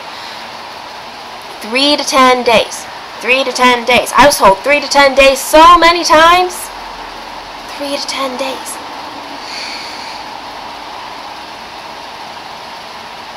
I even asked, like, since they came and worked on Saturdays and Sundays to pick up, I was like, alright, so is that like 3 to 10 business days or calendar days? And they were like, these guys work all the time. Okay, that still doesn't answer my question. But it doesn't matter, because they would be like, I would text, hey, so, about when can I expect delivery now? Well, it'll be in like about 3 days. Couple days pass. Alright, so is delivery happening? No, it's gonna be like 3 to 5 days. Constantly. Like, for the first couple weeks, it was like 3 to 5 days. 3 to 5 days. It's gonna be this weekend. No, it's gonna be early next week. It's gonna be late next week. And then silence. For 10 days, there was silence. And I finally was like, how completely unprofessional that you're completely silenced for 10 days. Where are my things? And it's, hi, my name is Jasmine, and I have taken over the customer service position. So let me look into your file and see what's going on. I'm like, How do you take over a customer service position and not like look over every open client that you have and communicate with them? Okay, there is too much to the story for me to actually tell you all of the utter nonsense that has happened, but I went through more. It'll be early next week. It'll be late next week. And finally, I was like, it's been 30 days. And they're like, July 1st is 30 days. I'm like, alright, so July 1st is 30 days. Except I had been told previously, like, that delivery was scheduled in the next few days. So how is it like a week later from that and I'm not... Okay. I was like, July 1st. Okay, that means you're calculating like a 6-day work week, because I accounted even for whatever holidays they had or could have had.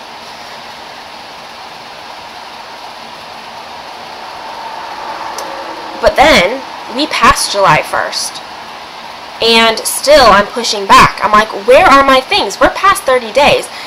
She's like, moving companies have 30 days. I'm like, you told me that 30 days was July 1st. It is past July 1st. At that point, I think it was like the 10th. I'm like, we're past like every conceivable way you could say 30 days. So you cannot pull that shit on me anymore. Like, we had already argued over that fee. I was the one who finally dropped it because she just kept coming. You know as well as I do that you agreed to that fee, so she would not agree that their company was in the wrong. But here's where the fee was wrong, guys. It is not just their shady practice of entrapment. It is that they're not allowed to load up without giving a new written estimate saying that it's more than expected, and a new agreement has come, like, signed between both parties, right? No new estimate happened. They loaded up, and in their contract it says if this happens, then they cannot charge you more than 10% of your signed estimate, or they cannot charge whatever the amount is until 30 days after delivery. The amount that they charged me was over 10%, and obviously happened 2 days after pickup instead of 30 days post-delivery. But they will not say that that was their fault. They say, you agreed. I'm like, well, technically, I don't think that would hold up, because what you have is a phone call of me 2 days after you already have my stuff arguing against this fee.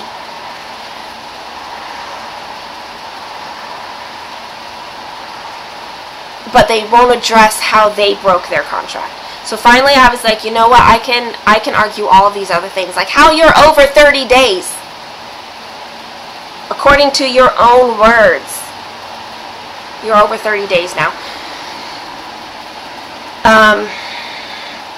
Yeah, well, here we are, what is it, August 2nd. And eventually, they, instead of telling me, check back in on this date for a new update, they switched to, we'll let you know. And I'm like hell I'm gonna stop asking for updates. Like, I believe nothing that you say. You told me on this particular date. Let me see if I can pull this up.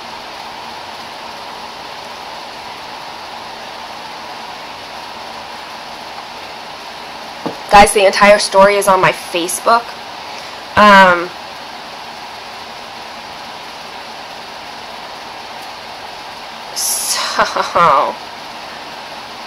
Alright.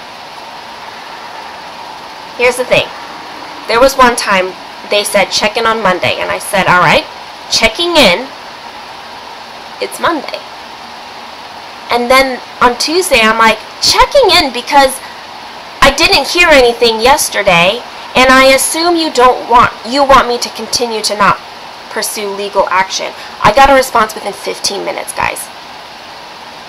Couldn't bother to get me one in the last 24 plus hours. By that point, I think my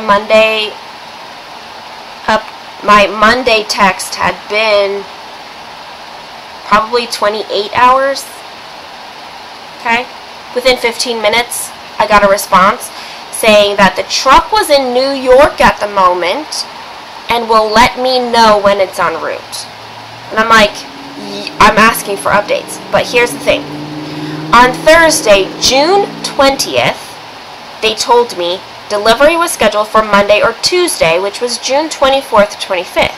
So, how is a continuous delay of 3 weeks at that point? It's been much longer now. Delivery is scheduled. Like, once you tell me delivery is scheduled, you may have bad weather, you may have mechanical truck problems, right? Or traffic. Those are like the industry acceptable delays. But at that point I'm like, how is a continuous delay? Delivery is scheduled and those excuses apply. Like, this is something beyond that. This is you guys deciding to either do a whole bunch of other deliveries, which is not industry delay, or like, you're definitely outside of the 30 days. How is this acceptable in any way? How?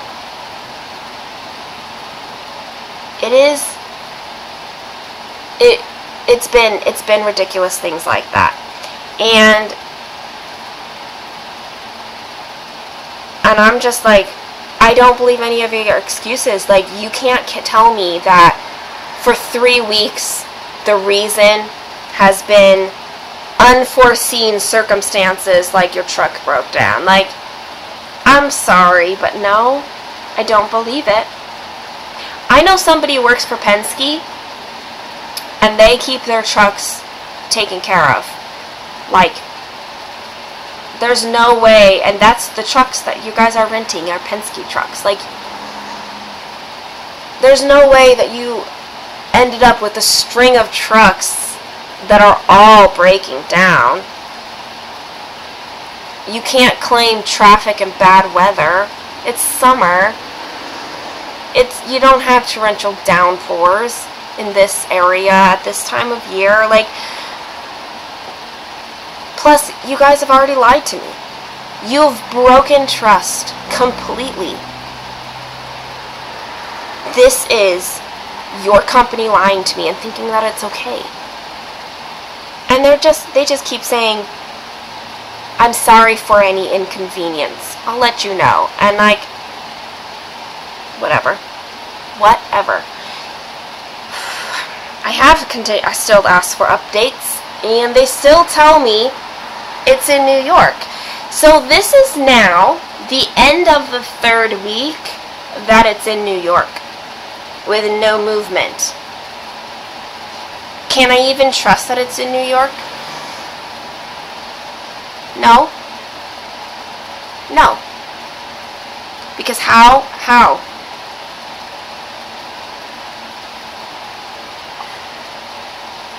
So I've been talking to a couple people who have also used this company in the past.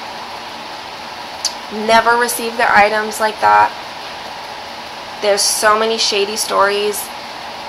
Guys, I did not look them up on the Better Business Bureau beforehand. No, I did not. If you ever do, everything there is absolute truth on how shady they are. and how cruddy they are. But there's one person who has dug into their company and has, like, the owners are like Russian and Chechnyan. Now, that's not to say, I don't want to, like, say anything bad about any, like, people who are Russian or anything like that, but in this case, it's like, the chances are high that they are stealing people's things and selling them.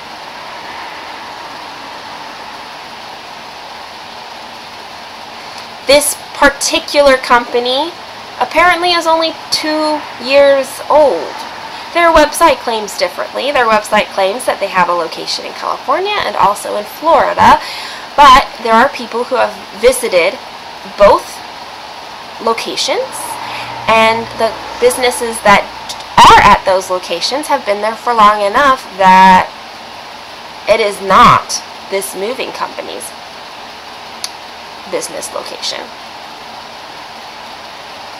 So, they have now taken thousands of my dollars and all of my items. All of them.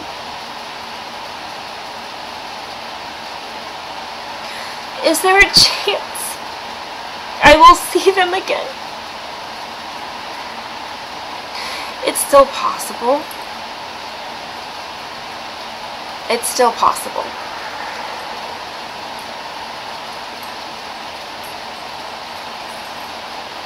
But I have to get my daughter and I settled. I signed us up for dance classes for the next school year. I need us to feel at home.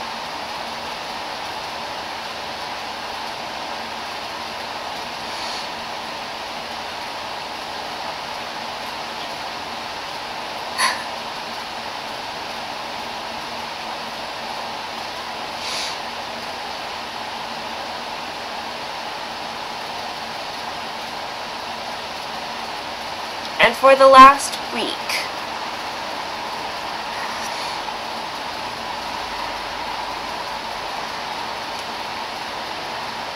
a week ago I was prompted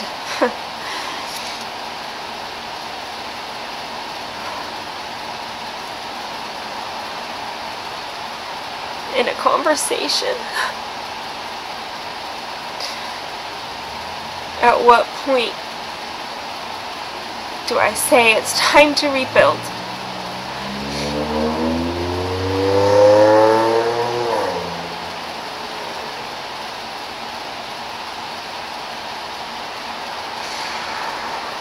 And the answer has to be now.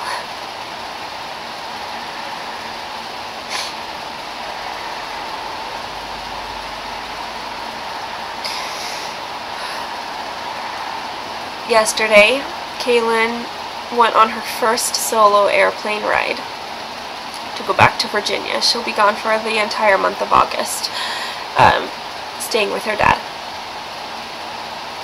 And when she comes back, we need to homeschool again. It's time for dance.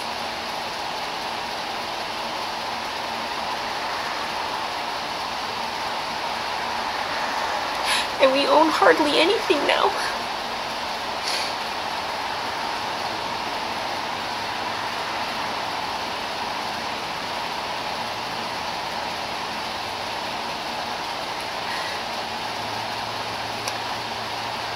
I may still get them back, but right now it's just a lot of grieving loss.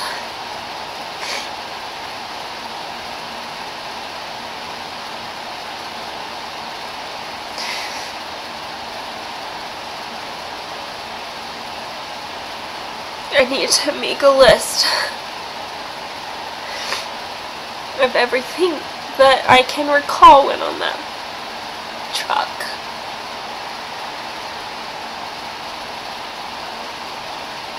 I need to make a list of what I need to function so I can move into my new home.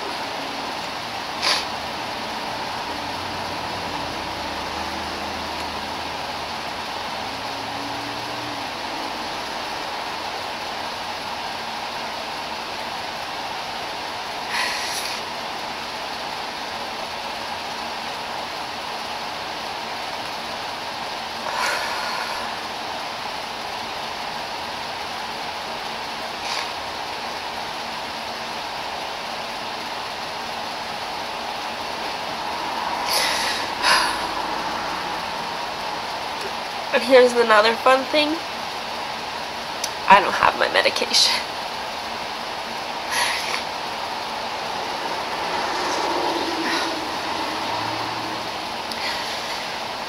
I had 5 different prescription things for different things.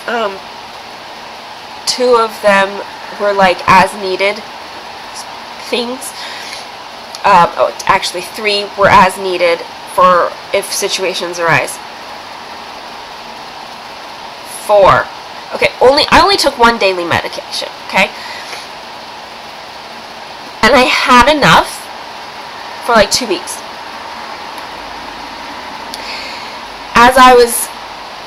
When I hit like that week and a half, I split that medication in half. I thought I had my bottle in the set of stuff that would be with me.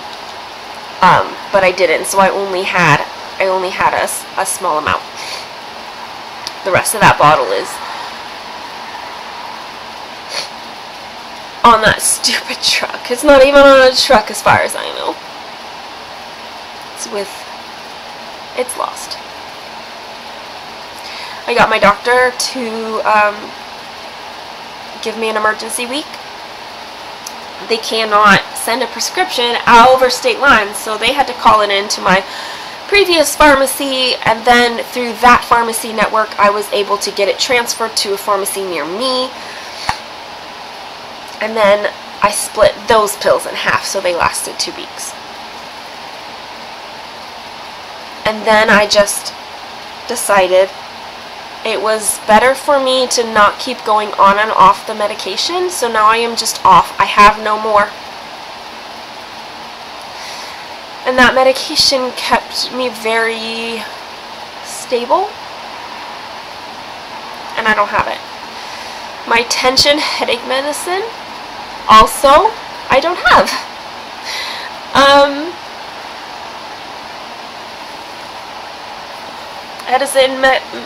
Headache medicine is tricky a little bit because it takes a long time to kick in for me. Even like Excedrin, it'll still take like 3 hours to kick in. The prescribed medication only takes an hour and a half, but it does contain a one of the addictive things, right? So you're only supposed to, don't use it more than once a week kind of a thing, which I never did, but now I have it not at all.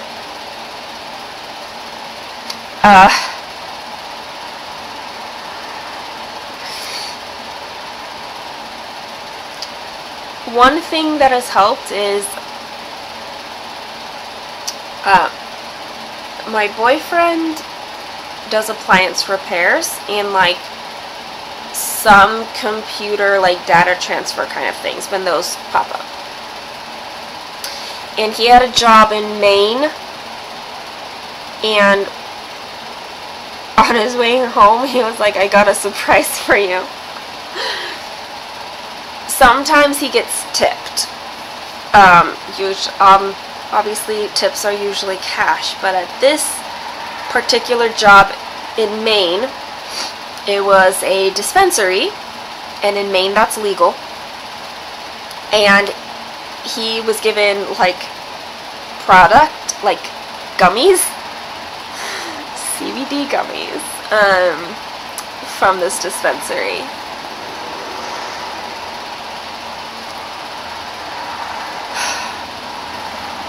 I only take them at night,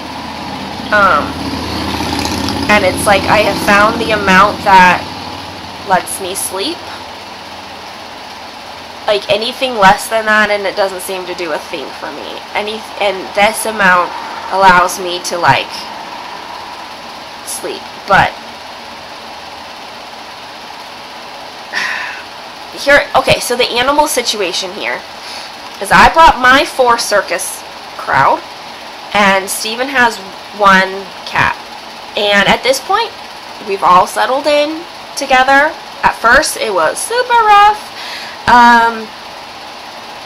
But like the cats especially figured out their pecking order just fine.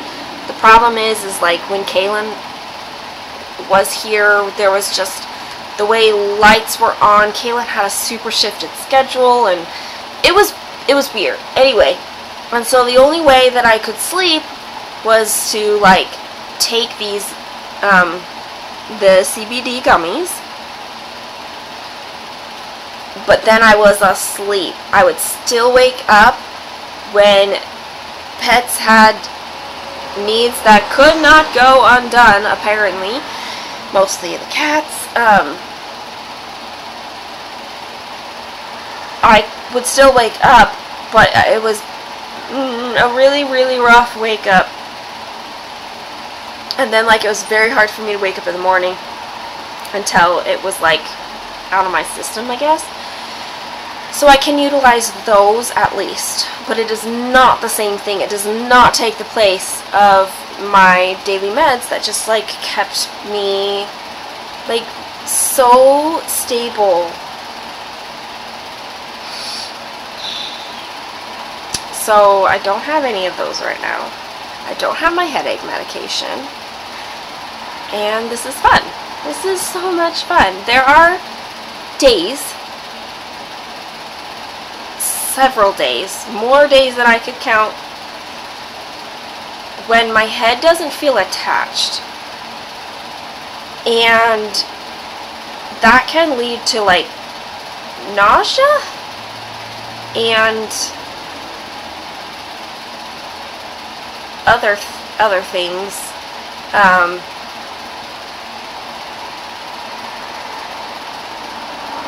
But it feels like my head is like right here, for example. Or like if I'm laying down, it's like here. I can't really explain it.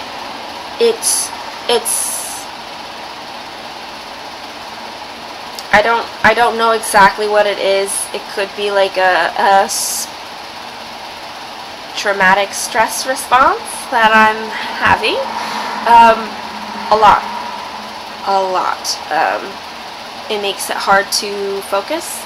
I can get really lightheaded standing up because of it. A lot of times I can't walk the dogs because if I do, I'll throw up. So it's been fun. It's been great. So yeah, I think that covers everything so far. And as far as what I'm dealing with the moving company, I do have some news outlets, investigative journalists to get in contact with. I have not done that yet, but I have them. Somebody suggested the Attorney General's Office Consumer Division specifically. I did not know that was a thing. But a lot of people who have dealt with moving companies holding their stuff or losing their stuff or whatever, stealing them,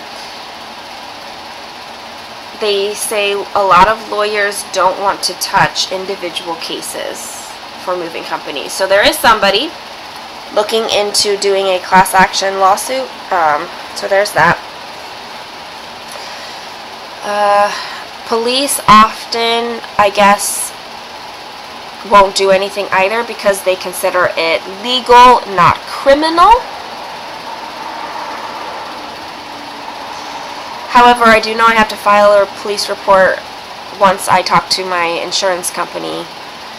So I need to do that. They're also on my list is to contact my insurance company, and explain the situation to them and see what needs to happen there.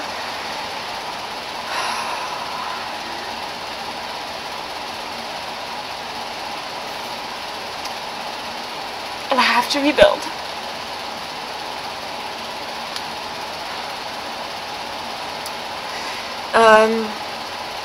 Yeah. So that's where that's at right now.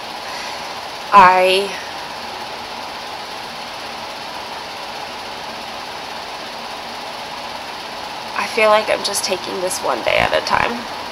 And sometimes when my head is really bad, like that disconnection really bad, I do nothing. I've been doing some reading, some audiobooks. This diamond painting has been helping. But sometimes that even that is hard to do. So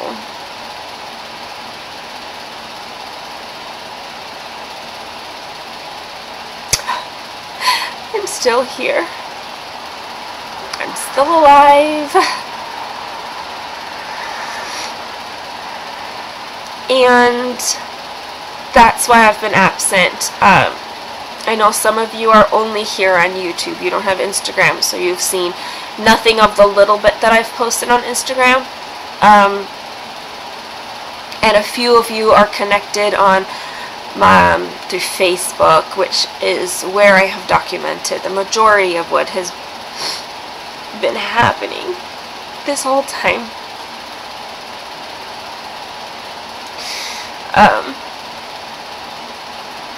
But now you know. If you've made it through this 2.5 hour video, now you know.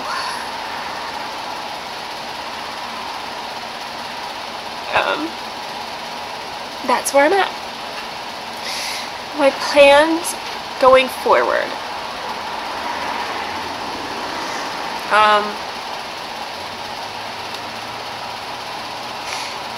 I've touched on them before, right? Like, I have some news outlets to contact, Attorney Generals. I need to contact my insurance company. I'm working on getting stuff into my house. I need to I need to get my electricity paperwork thing to a notary. It shouldn't be this hard to do. It really shouldn't be. It's just been a lot. All the time. It's been a lot. And somewhere in here, the heat up here has been really, I know the heat everywhere has been really bad, but New England is not really set up for heat waves. Most houses, they're old and they don't have air conditioning in them, and Stevens is no exception. And for the most part, all my animals have been fine, but Pip got super dehydrated, overheated, bad. Her fur is black, so I'm not surprised, but I could not cool her down enough, and I felt like she needed liquids, like, also. So I did end up at one point taking her to a vet, and $750 later, and lots of hours, we were there for a long, long time. They had gotten her cooled down to a mostly, like, safe level and fairly stable. They had also given her fluids, and it still took her another day or two before Pip was back to normal, but I'm so diligent about watching for all of the early signs now, and not allowing, like, anything that would cause her to overheat again.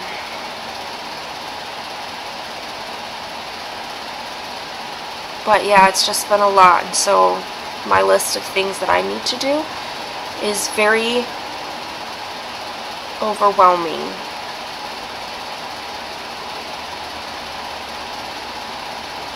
And I want to be done. I want to be done with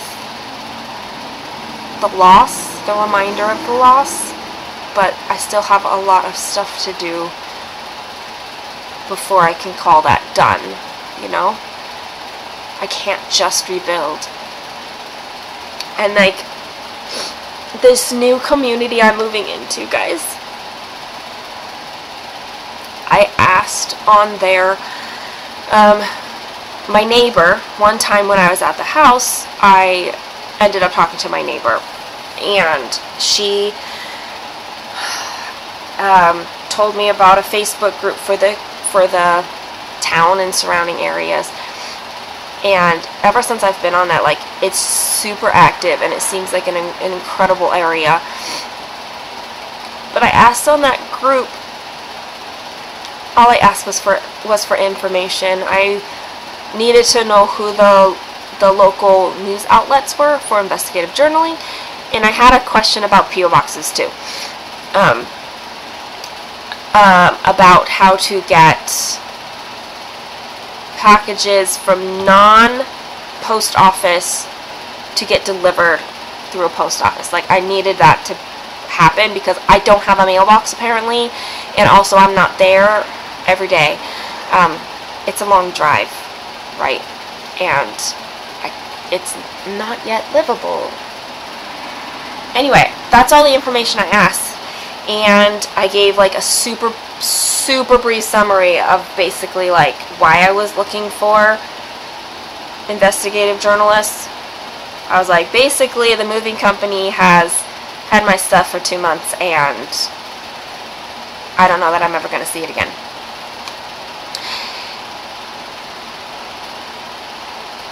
But this community, like, they don't even know me. And yesterday I met a lady and a gentleman dropping off a bed, a frame, a box spring, a mattress, full size, and a bed set to go with it for free. They said it had been sitting with them and in plastic for a year. I have other people offering me dishes, stuff that can go in the microwave and in the oven, silverware, chairs.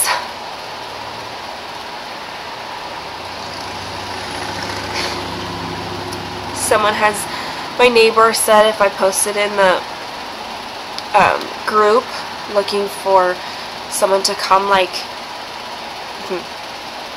make the jungle of a yard not a jungle of a yard. There's an 8th grader in town who goes about doing that a lot. It's like his summer thing.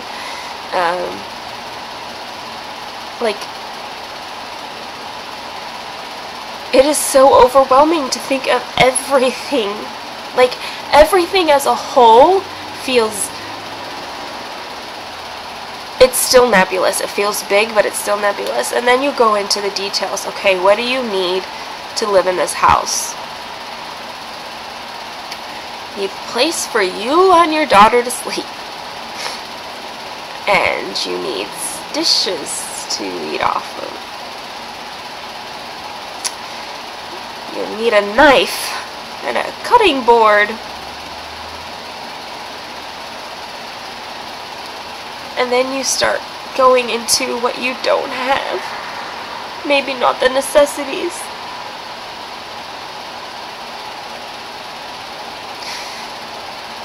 But the limited edition books. The pretty fabrics. The fancy beads and floss.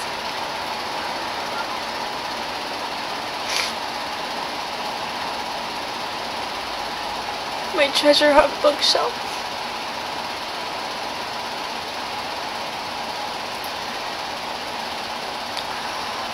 Clothes. Shoes. Artwork that I've done, that Kaelyn has done, that 2 of my sisters have done.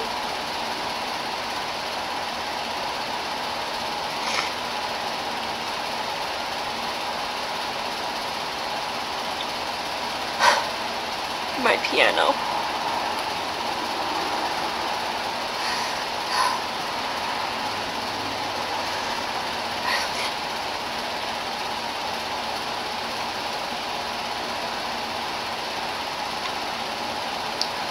There's a picture that a gentleman in a nursing home drew. Kaelyn was under 4. and I was part of a singing group, and we performed in nursing homes. And one time, a gentleman, afterwards, after every performance, we go through and we say hi to those who are sitting there and just chat with them a little bit. And this one gentleman,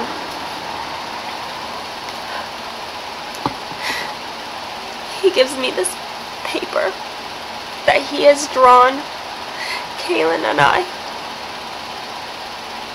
because it was one of those days when Kaelyn was with me.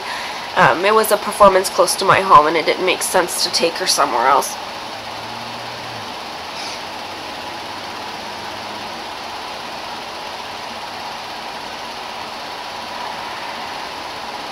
And it was so sweet.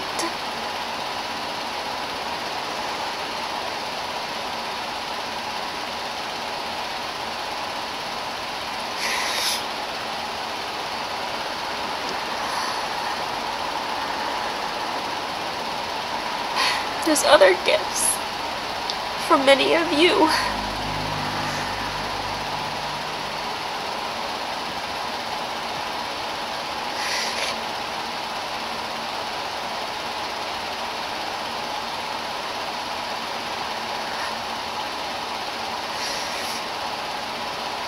Just gone.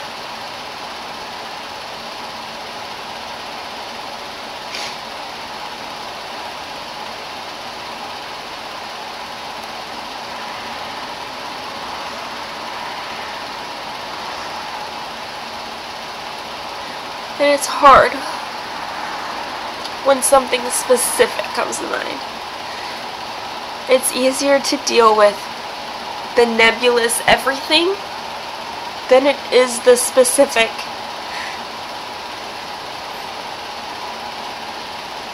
Individual items that I remember.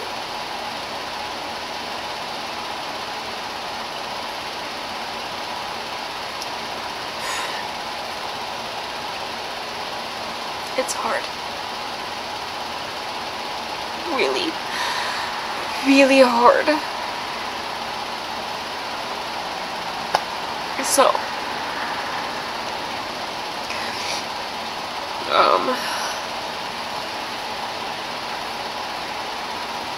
this is the most awkward part for me, but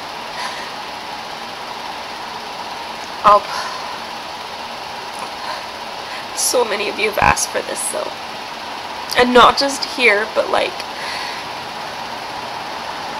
most of my Facebook community is like the people I have met in person, right? They're the people that I've grown up with, the people I've met through other like Facebook communities.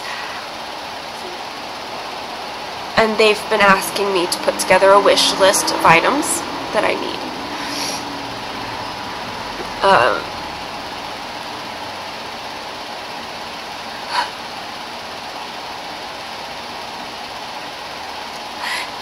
And want to send me some of their duplicate books they're making room for on their shelves. This new community is seeing what they have extra, and have also pointed me towards places they can get that are like no-buy Facebook groups, or there are some, like, you can't really call them thrift stores when you don't pay anything for them, but they do have like a donation box that you can choose to pay stuff in. And then there's you guys. Some of you have already sent me gift cards.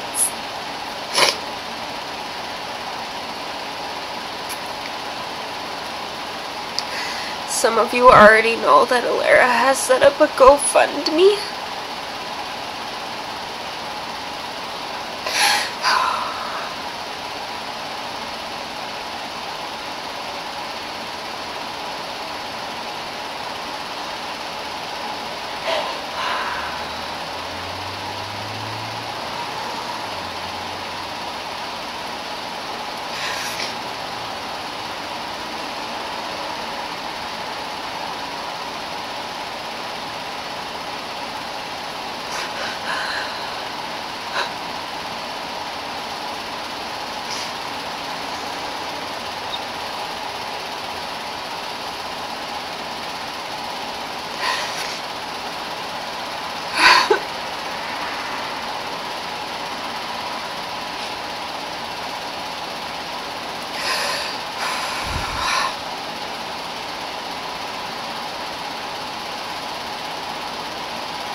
And I cannot.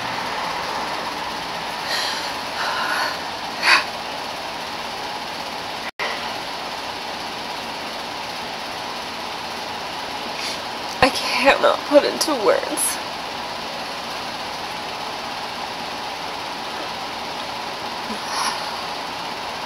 what my heart feels at being the recipient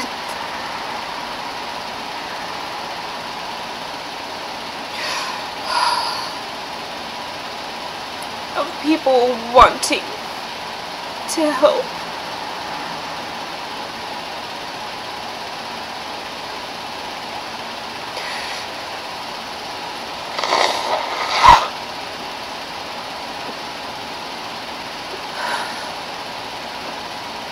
In whatever way they can.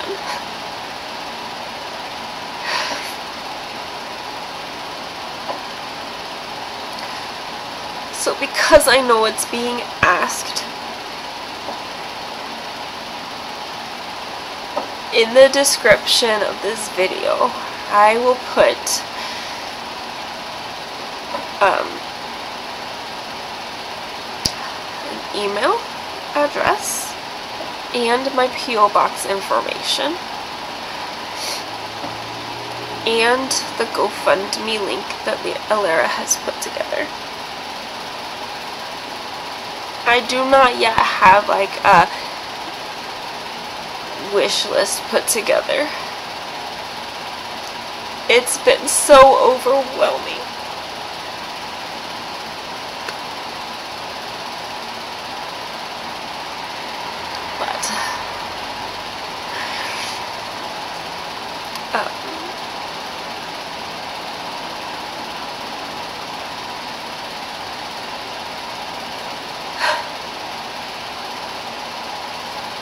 I will put those down in the description box for those of you who have been asking.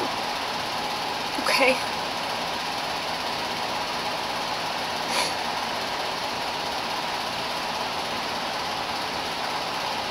I don't know how to end this now.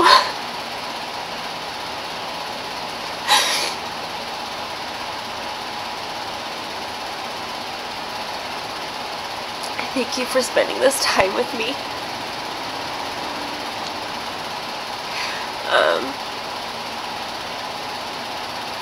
I'm around again. I don't know what videos will happen.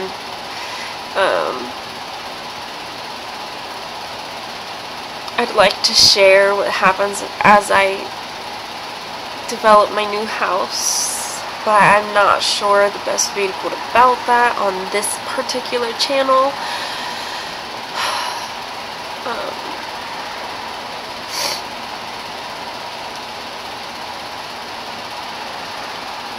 Yeah, I'm around.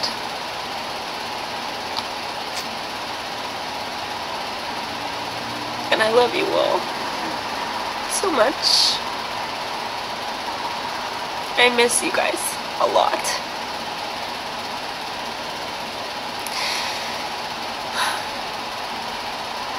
And thank you for checking in on me and for caring for the last several years now.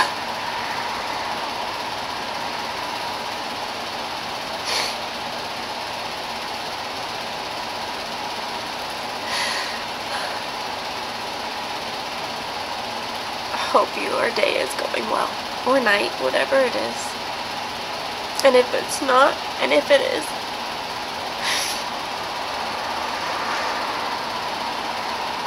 I wish I could hug you. Okay. I will talk to you all. Bye.